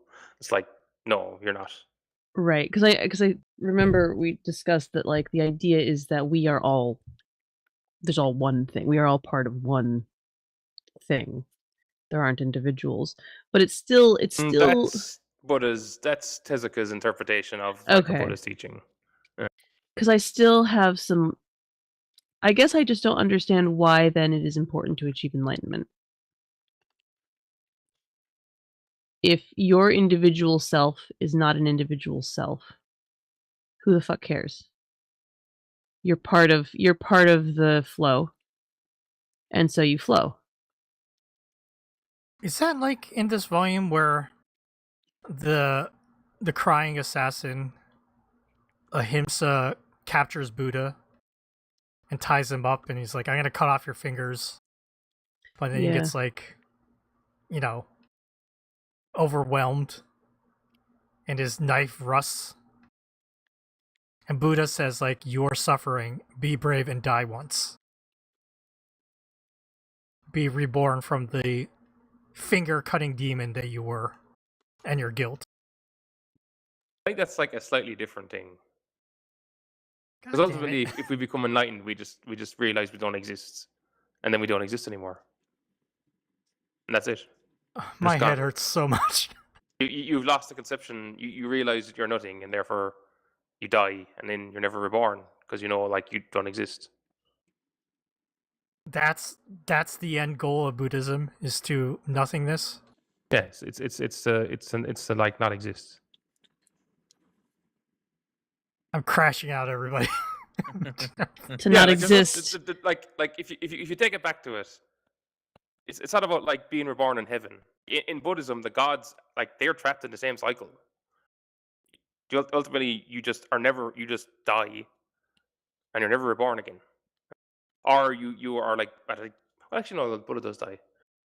Yeah, that's it. Like that's it. He's gone. He doesn't exist anymore. He's never going to be trapped within the cycle of death and rebirth. Like escaped. He's essentially escaped the cycle of suffering. I can feel my anxiety peaking. Okay.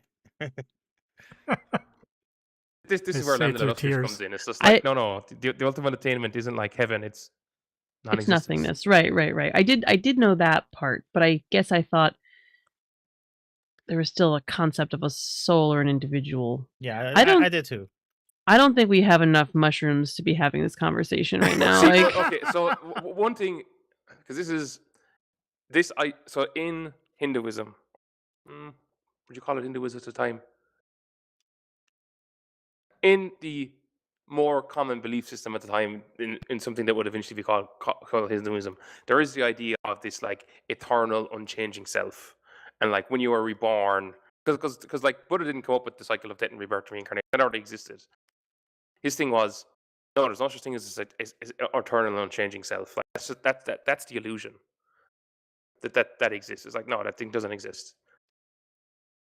I guess fucking probably butchering this analogy. In the idea is you're a rock in a stream, and Buddha's like, no, you being a rock in a stream is an illusion. You are really just a stream of water, and that like you're not a permanent thing that exists. You're just a stream of I don't know, existence. Like thinks it's a living being and like says things like I'm a Yeah. person and I have a soul and Yeah. I have feelings. It's like You're not No, a you're not. static individual. You are a flowing energy almost, and not a you so much as a. I think I kind of get it. I also Yeah. just feel like that's not how I thought it worked. So I'm struggling. The other thing I should point out is like, you know, this is like what is in the earliest Buddhist teachings.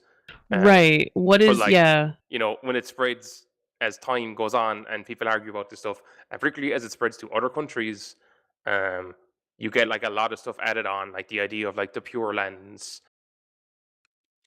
and effectively it's like, because most people, you can't like achieve enlightenment in a lifetime, or even in 100 lifetimes or 1,000 lifetimes. So then it becomes, oh, you get to the Pure Land, and then when you're in the Pure Land, then eventually you'll get to like and like that's like, you know, a kind of like effectively like heaven in a Christian sense, and then from there you become an enlightenment. But the whole Or is it kind of like purgatory?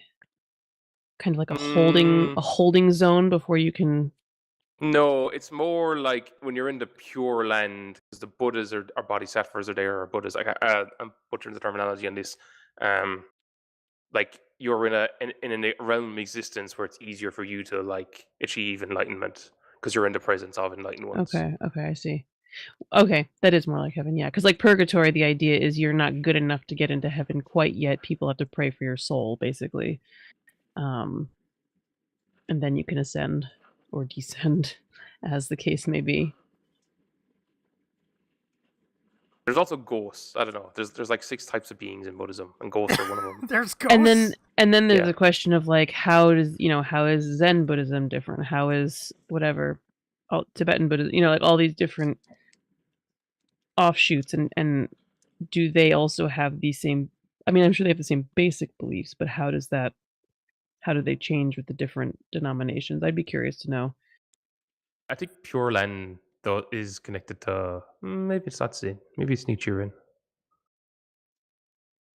Zen has a very heavy I think is big onto, is it chanting in meditation as a way to achieve Yeah. enlightenment? Like it's a mixture of like particular practices and then methods of becoming enlightened.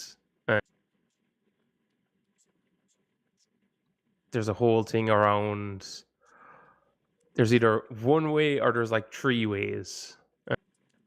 I read how they explain them, but like I have not read it enough of times to be able to be like, oh yes, I can clearly explain it, because I'm still like, wait, what do you mean? I don't quite understand this. It's like you can be like the never returner, the once returner, stream ender, and it's, if I had a book in front of me and I read it out, you'd be like, oh, that kind of makes sense. But even now I'm trying to think, I'm like, what the fuck does that mean again? I'm starting to understand what my husband must feel like when I explain like Catholic mysteries and how like all that shit worked. Because I went to, because I grew up Catholic and I went to Catholic school, and there's just stuff I take for granted, and sometimes I'll say it. My husband's like, "What the fuck are you talking about?" I understand now. I was thinking about this the same. I was like, there's so much shit in Catholicism. It's like you're saying, Morgana, you grow up around it. You don't even have to like Right. consciously think about it. You just pick it up. Whereas like reading through this stuff, it's just like, wait, what? I kind of get what you're on about, but like I don't like. For fair, then again, I don't know. There's a whole lot of Catholicism you don't really actually understand until you start reading into it. You're like, oh, most people actually, their idea of communion is actually closer to Lutheranism than like Catholicism. Oh yeah, no.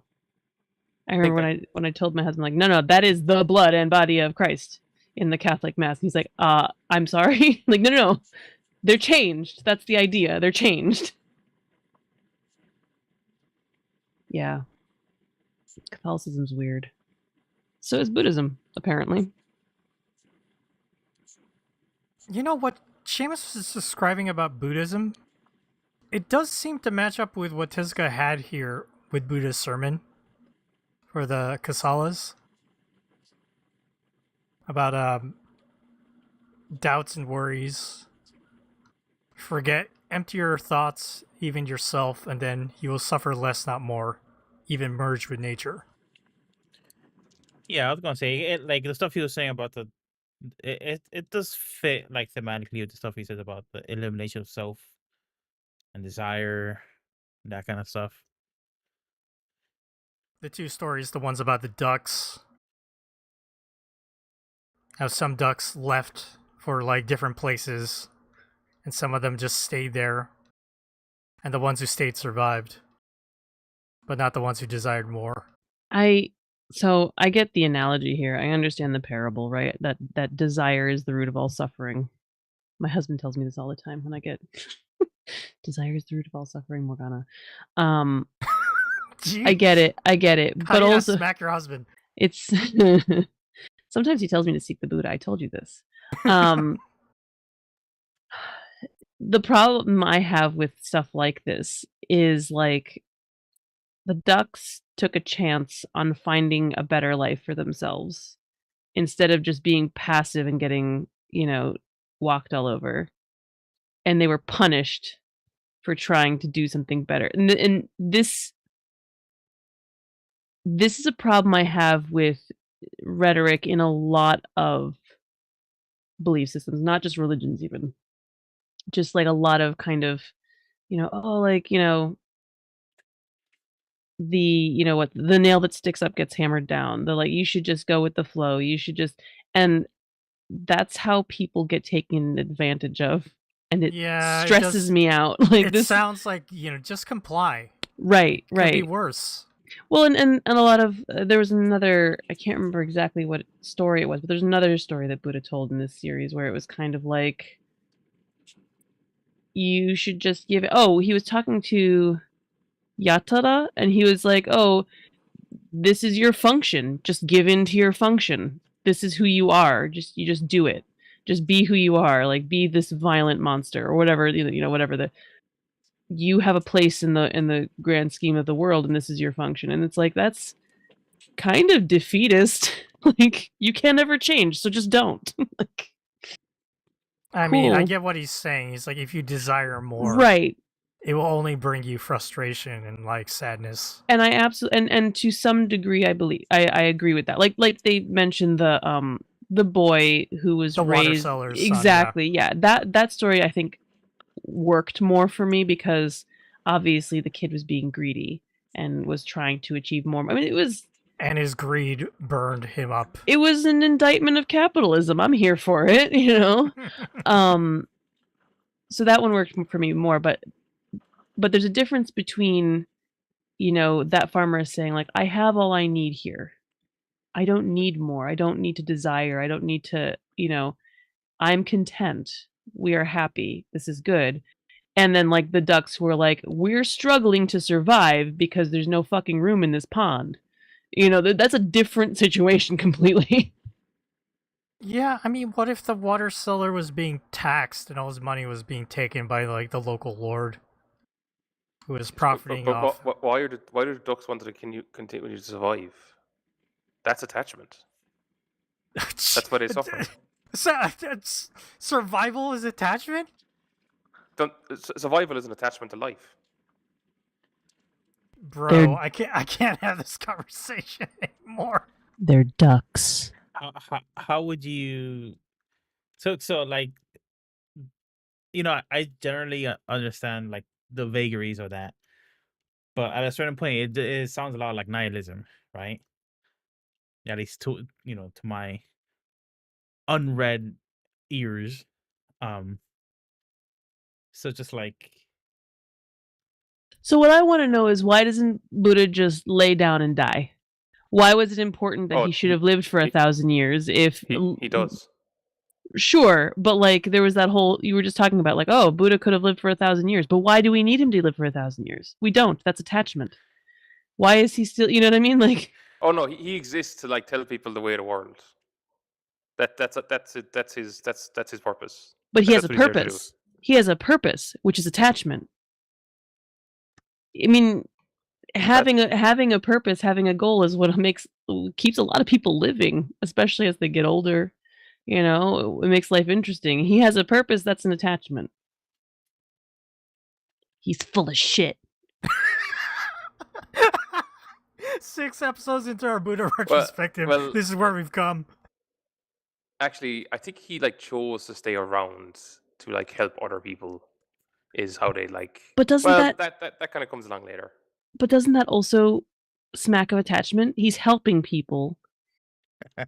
That is an attachment to that is like being kind, and you see what I'm saying? This is the problem I have with this train of thought, which is like, oh, let go of attachments. It's like, no, attachments are what make me human.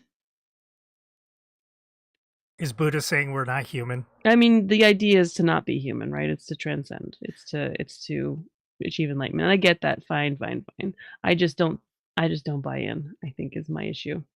This is not even what this volume was about. It was mostly about a snake lady and this angry kid.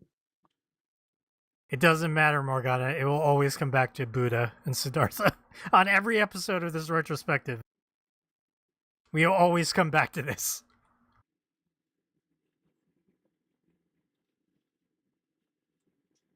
Yeah, we've like reached the point where like all this storytelling that Osamu Tezuka does no longer really matters.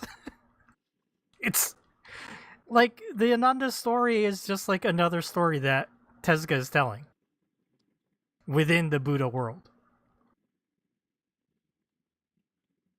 But this, it's supposed to be a biography of Buddha, even though Osamu Tezuka himself has said, yeah, this is not, you should not consider this a biography anyway. I do wonder, because I'm pretty sure someone did this with like the life of Jesus. If someone just like wrote a fictional account where it's like, no, he's not actually an enlightened one. Like he doesn't see the nature of the world. Like he's just the guy who taught this stuff and we're preaching it. But like he's not like, like I think that other novel was like, yeah, he's not the son of God. Like he doesn't have supernatural powers. He's just a guy who was like a preacher that people believed. So Like he's almost trying to have it both ways. He wants the Buddha with the magical abilities. Actually, now that I think of it, to be fair, he's really not probably off for like who knows how many people's conception of Buddhism. You mean the scene where he's splitting the logs? Oh, he's like he's all these like magical abilities, and he helps people out, and not just like I don't know in Buddhism. There's like a load of other ones as well. Holy men with spiritual powers, special powers. Yeah, because like the people who spend all their time trying to practice detachment and like all this stuff, like they're just like the monks and the nuns. Everyone else just live their lives on trying to adhere to like a very limited set of practices in the hope that like they will accrue karma in this life, that they will be in a better position in the next life and the life after that and the life after that, till eventually they could achieve enlightenment. Or is it be born in the lifetime of a Buddha? I think that was your only original way most people could have achieved enlightenment, is you had to be like born in the lifetime of a Buddha. Or that was one of the ideas. Yeah, the bit where like people end up coming with like, oh, there's multiple ways to achieve enlightenment. That's the bit I still don't quite understand.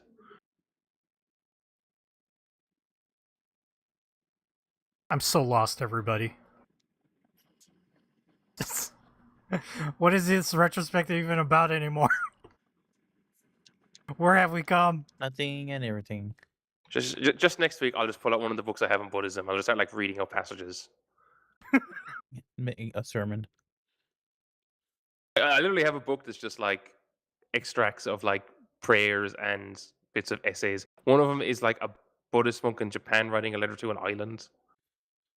They even had someone deliver to the island. Like addressed to the island, the physical. As in like an actual geographical- island. Yes. Okay. He was like, well, everything is all one, so therefore the island is like Buddha.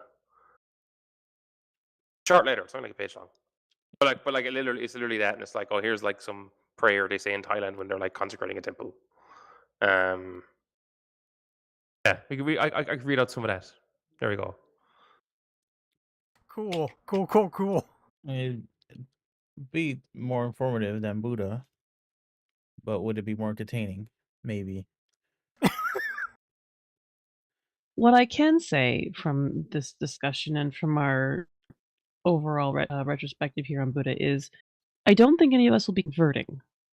to Buddhism. Speak to yourself. I no longer exist anymore. Darfox has achieved enlightenment. Smooth brain Darfox no longer. No. Especially smooth-brained because he doesn't exist anymore. Ah, He has gotcha. shed all worries. No worries of two handsome Darfox no longer. No thoughts. Oh my god! Head Look at the empty. stream! Look at the stream! Darfox has disappeared! He exists no longer! Holy shit! Nobody on the audio podcast listening is gonna get this reference. But Darfox on stream has totally disappeared. He has merged with the fucking river. Oh my god. Dar, are you there?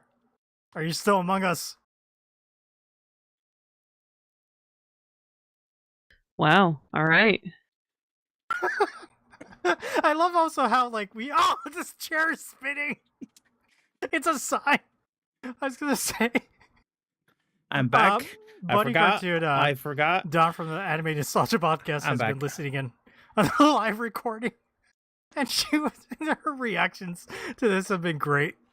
I forgot that I love material things like video games and Hong Kong cinema. So I will stick around for a while longer. Attachments. Worldly attachments. Desire is the root of all suffering, Darfox. Seek the fucking Buddha. Tell you what, yeah. if I came across Buddha, I would not challenge him to a race.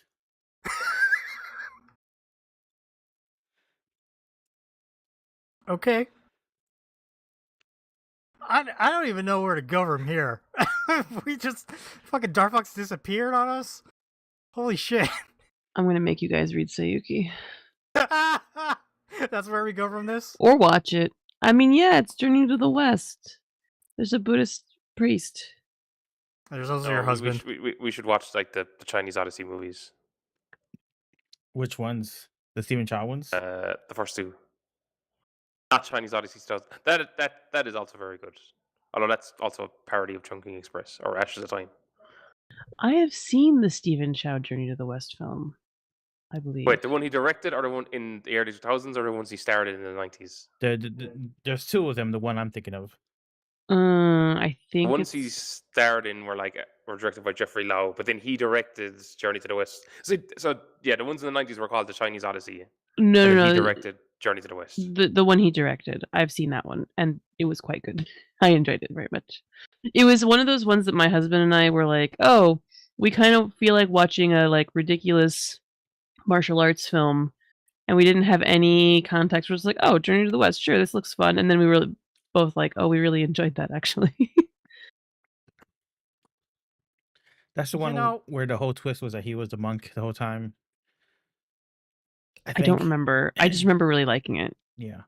And having a much better time than I had even signed up for. Like I was like, wow, that was like I knew I'd enjoy it, but I was like, wow, that was like really good. So this was, oh my god, 10 years ago, 12 years ago, something like that. Stephen Chow is very funny. He did very good movies.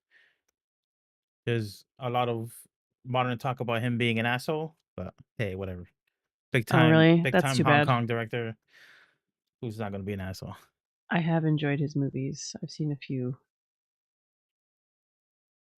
He's got a fairly good grasp on the whole detachment part of Buddhism and like what it would cost you. Stephen Chow better than Osamu Tezuka. Yes, well, I guess him and Jeffrey Lau, because Jeffrey Lau directed the Chinese Odyssey movies with him. But like, they're like very funny and ridiculous, but also by the end, you're like, it gets like very heartfelt in terms of like, if you're in love with someone and what it means to achieve like enlightenment means like that's just gone. You know, there's still 2 volumes of this. Maybe we'll reach that point with Osamu Tezuka's Buddha. I seriously doubt he has like a very good grasp on like certain aspects of Buddhism. You know, I will say that the last time I had like an existential crisis on this podcast, it was during Osamu Tezuka's Phoenix. So Actually, I actually do think that's probably because I reread that Karma arc. I feel like that's closer to. That has nothing to do with Buddha. I guess that's it. That's more like people, like, it's all about like reverting karmic cycles, and in those cases, they are actually. Are they? Do they both become monks, or are they're just like working in temples for monks? yeah, I don't remember the karma. I know that's like one of the most popular ones, but I don't remember. It's like these two artists, and like one of them blinded the other one. Oh, the sculptors, and he's like keeps sculpting things Yes, in the sculptors. darkness. That's it. Yeah. Yeah, okay, I Mhm. remember that aspect of it. Phoenix was kind of fire. Yep. We should revisit the Phoenix in one of the volumes that actually matter. Like it would be nice if that was like, was that out of print? I feel like that's out of print. it is out of print. I Yeah. think the digital is still available though. It'd be nice if they actually put that out in a nice non-flipped format, because I think we read it left to right. Yeah. I feel like all Tezuka needs to be left to right in English. You feel like, or you feel like they feel like they need it? No, I think it was a mandate from Tezuka. Nani? Tezuka, how could you? He was like, well, people read left to right, in the West. We got to match them. Good thing the author is dead. Jesus. Literally and figuratively. Yeah. Don in our chat confirms that. Yes, it is out of print. Very, very annoying. But I mean, I get it. Like who, but weird manga heads like us is gonna buy premium like old school manga. I don't know. I don't know. Didn't they put out? They're putting out Tomorrow's Joe and like Yeah. premium editions. That's like, I don't know. Maybe is that's like more popular because of the manga, but like again, how many people have actually read that stuff?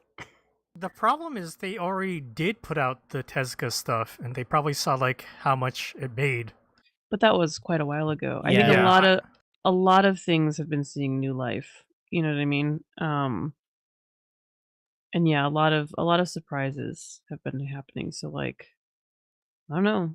We'll see. Well, Morgana, the problem is you have podcasts like the Manga Machinations doing retrospectives of Osamu Tezuka's Buddha and basically naysaying a lot of shit. Osamu Tezuka Okay. Listen. Yeah, but we're saying it's the Phoenix. We want the fancy premium, hardcover, whatever, extra large size. Sure, Buddha. Who cares about Buddha? All I'm saying is Tezuka was also only human, and some of his stuff kind of didn't stick the landing. Some of it's very good. I read that first volume of Phoenix with y'all, and I enjoyed it. I don't think I've read much else Tezuka that I've been like, wow. I would really like to read Blackjack, which is also out of print. But I think there are things by Tezuka, and I think there are things by a lot of other creators that, even if their work hasn't historically done well, it's worth having their work available in English. You know what I mean? But I think the problem is like Osamu Tezuka's art is always like very good. And sometimes he does really unique paneling that stands out to us, and it hasn't come up too much. In this volume, though, like when Ananda's trying to chase after Latta, after like she runs away, and then like the rain falls and lightning falls, and all these trees are blocking his way. Those are some nice looking pages. They look pretty good. But it's very hard to like keep focusing on how nice the cartooning is when we're having so many problems with the theming and the story. I guess that's what's happening. here's the thing. I think Tezuka gets a lot of he gets lauded a lot for having done so much, so many series, so much had such great output. But when you're putting out that much work, you're going to be inconsistent. It's not all going to be your best work. That is just a fact. He still, you know what I mean? Like there are laws of physics that do not allow you to be perfect all the time. Like I just Yeah, especially You when know. he's dealing with the Buddha and taking so many liberties with like the history and like the story and Right. his understanding of Buddha as well. So Well, yeah, like it reminds me of I think we mentioned it occasionally, but doctors correct me. Was it Tatsuki Fujimoto who talked about like you need input for output? yes, Kind with of, Chainsaw Man. yeah. So like a manga artist needs to read, watch movies, watch anime, play games. If they're working in an entertainment medium, they need a consumer entertainment because it kind of it goes into his brain. It becomes part of his river, and then part of that river comes out and becomes a manga they create. Nice use of the analogy. Osamu Tezuka physically had so much output that he could never probably keep up with the input. So like him getting a lot of stuff about Buddhism incorrect just makes a lot of sense in that he probably didn't have a lot of time to like read it and read in historical context and then like And what yeah. qualifies him to have even attempted it? Like, I'm not saying that you have to be a practicing Buddhist to write a biography of Buddha, but like, I just wouldn't that be better, or at least having some interest in the man, or this, or some investment in Buddhism, which I don't know that he did. I mean, he wouldn't have had time to practice. The man was not enlightened. There's no way he had let go of his attachment to this world, okay? I mean, to be fair, it didn't stop like Hollywood or other entertainment businesses from like doing historical epics that did, historical accuracy either, Morgana. And again, what qualified them? Because a lot of those have some big problems. Again, I'm not Just saying ideas, Morgana. Ideas for entertainment. which is fine. It is fine. I just kind of, the more we read this, the more I'm kind of like, why did he do this? When he obviously had a very rich imagination and more ideas than he could possibly put on the page. Why did he take his time trying to do something based in fact, or at least in history, and a real person, a real person's life, and somebody who's so influential, right? Why? I mean, obviously it worked out for him. People love Buddha. It's won awards. I don't know. But I just feel like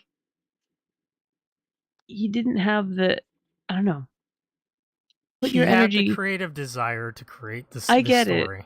I And get it. that's the end all be all for him, Morgana. My eyes are also bigger than my stomach when it comes to stuff I want to make. Trust me. I'm sitting here knitting a sweater and I'm thinking about 5 other things I'd like to be making. And I don't have time. Ain't nobody got time for that. You got to put your energy into, I don't know. If you're not going to put all your best effort into something, why do it, I guess? Unless it's for the practice. I don't know. He was doing the best effort that he could at the time. At least that's what has been said, and that is what he tried to live by. And then he had a heart attack at like 56. So, or was it? Do you have a heart attack or do you have stomach cancer? I can't remember. It was not a heart attack.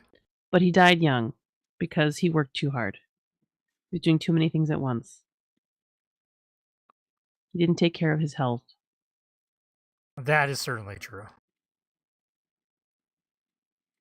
He's too busy writing. Heal thyself.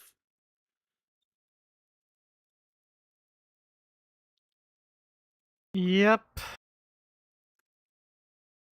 Man, where will we go on our Buddha retrospective from here?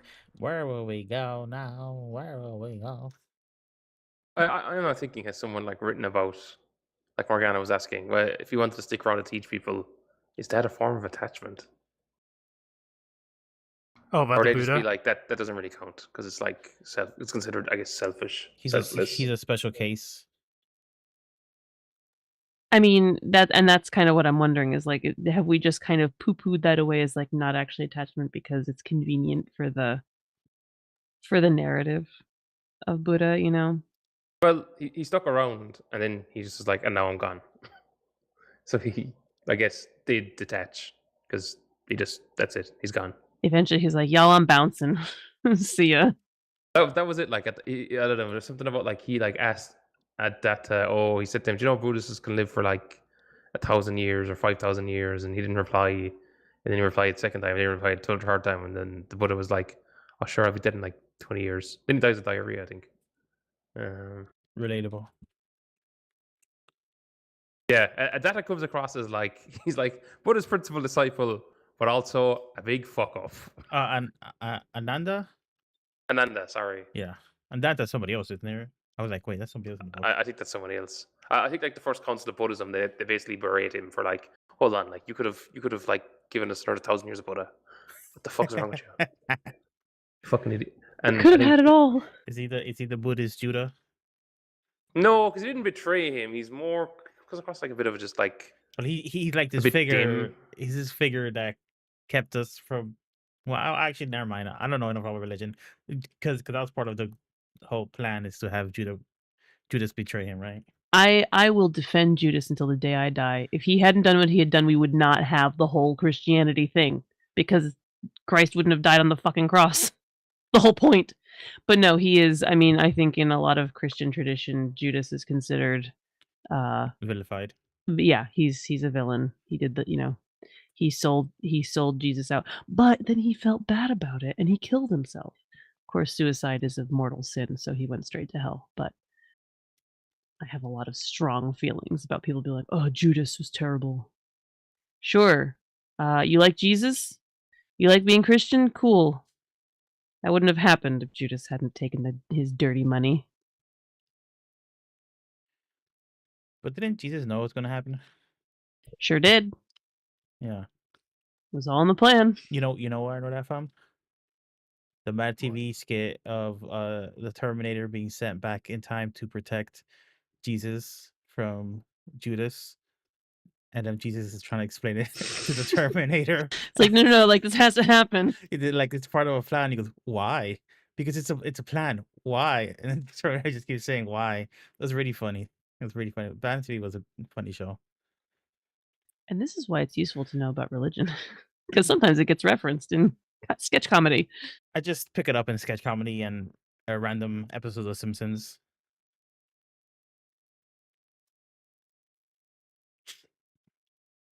Guys, I'm spent. Hi, Dave. This discussion has burnt me out. I have nothing left on this episode to give. What's Lana Luscious gonna do to you?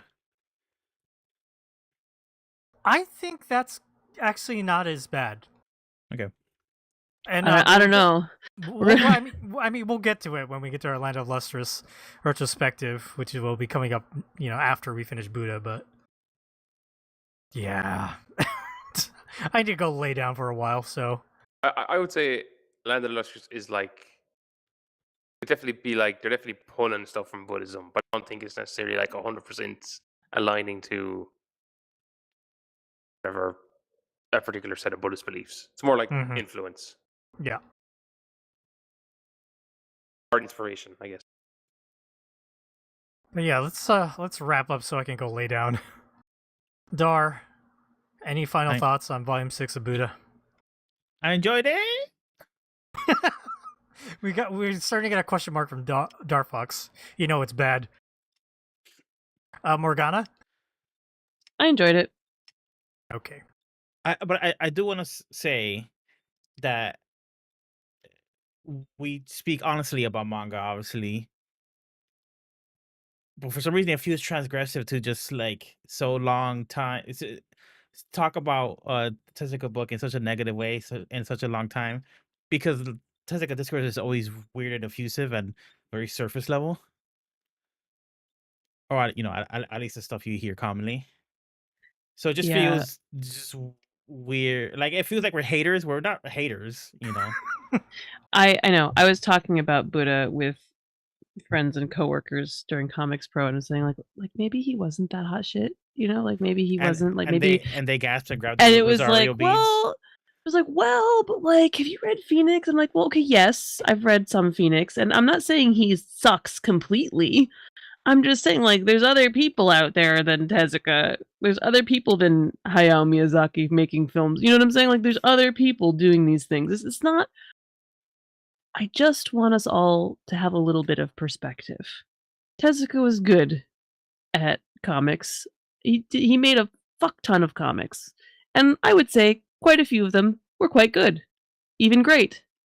Some of them have problems, and I'm not gonna let him get away with it anymore. He sucks at women. Just sucks. We're For here to one drag thing. Tezuka down I don't where he even wanna, deserves. I don't want to drag him down. Oh, sorry, I hit the mic when I said that. I don't want to. I don't want to drag him down. I mean, he's a dead man. He doesn't care. He's beyond cares now.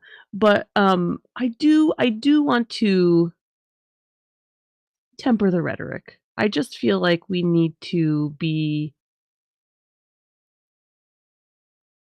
honest. Yeah, I mean, just honest about like the things that were successes and the things that weren't. Um, I don't hate him. I don't hate his work. I'm reading it. I'm enjoying it.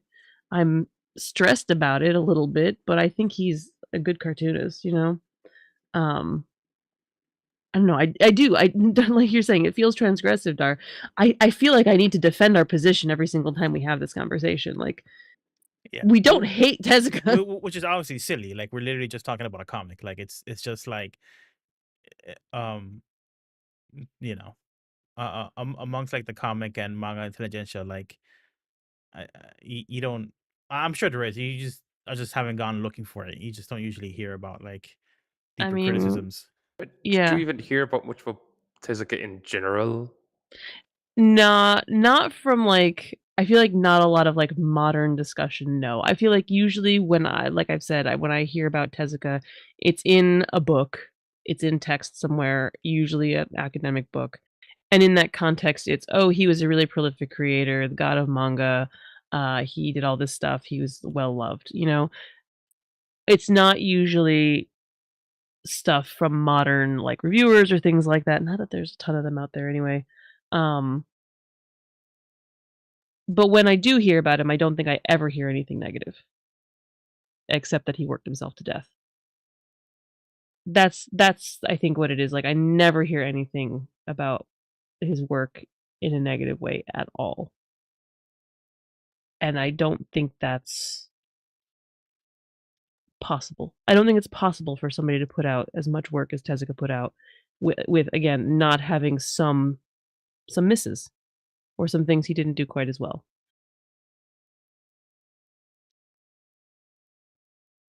Yeah, we're honest. So Seamus, please give me your honest final thoughts on Volume 6 of Buddha. Eh. Seamus loaded up the cannon. He needs to wrap this up. Like Wrap it up. he's dragging the arse out of it like a sick dog. We got 2 volumes left. Oh boy. Okay, yeah, let's end this. Oh, I'm crying. Okay, I want to thank Darfox, Morgana, and Seamus for being on this episode. Reminder that next week we will be doing a Jianghu Journeys, looking at episode 10 of Cowboy Bebop, episode 11 of Samurai Champloo and Michiko and Hachin. If you enjoyed Manga Machinations, please subscribe to us, review us, rate us on Apple Podcasts or wherever else you can find us. Check out our website, mangamachinations.com. And our Tumblr is mangamachinations.tumblr.com. Please check out both of those, because if you're only listening through Libsyn, where we host this podcast, I'm not allowed to do hyperlinks because it kind of messes with like players. But over on our website and our Tumblr, I do have links to all the things we talk about. So you have links to like go check out some of the stuff that we've discussed on this podcast. Shout out to Don, who was in our chat for YouTube. So thank you. Take care. If you want to financially support this podcast, buy us a coffee. Head over to ko-fi.com/mugamac. Come join our Discord server. Just go to discord.me/mugamac. You can read all about why George Morikawa is fighting trolls over Gen AI. I did a little write-up on Discord about that.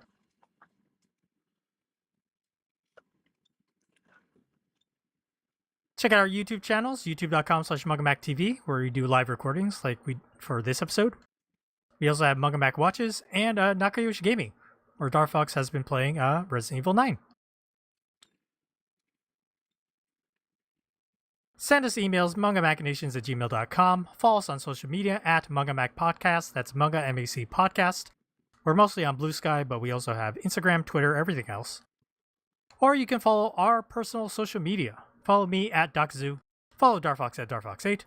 Follow Morgana at Morgana Relina. And follow Seamus at Seamus2389. Remember, Seamus is spelled without an H. Alright, everyone. Thank you so much for listening to us this week. Bye-bye.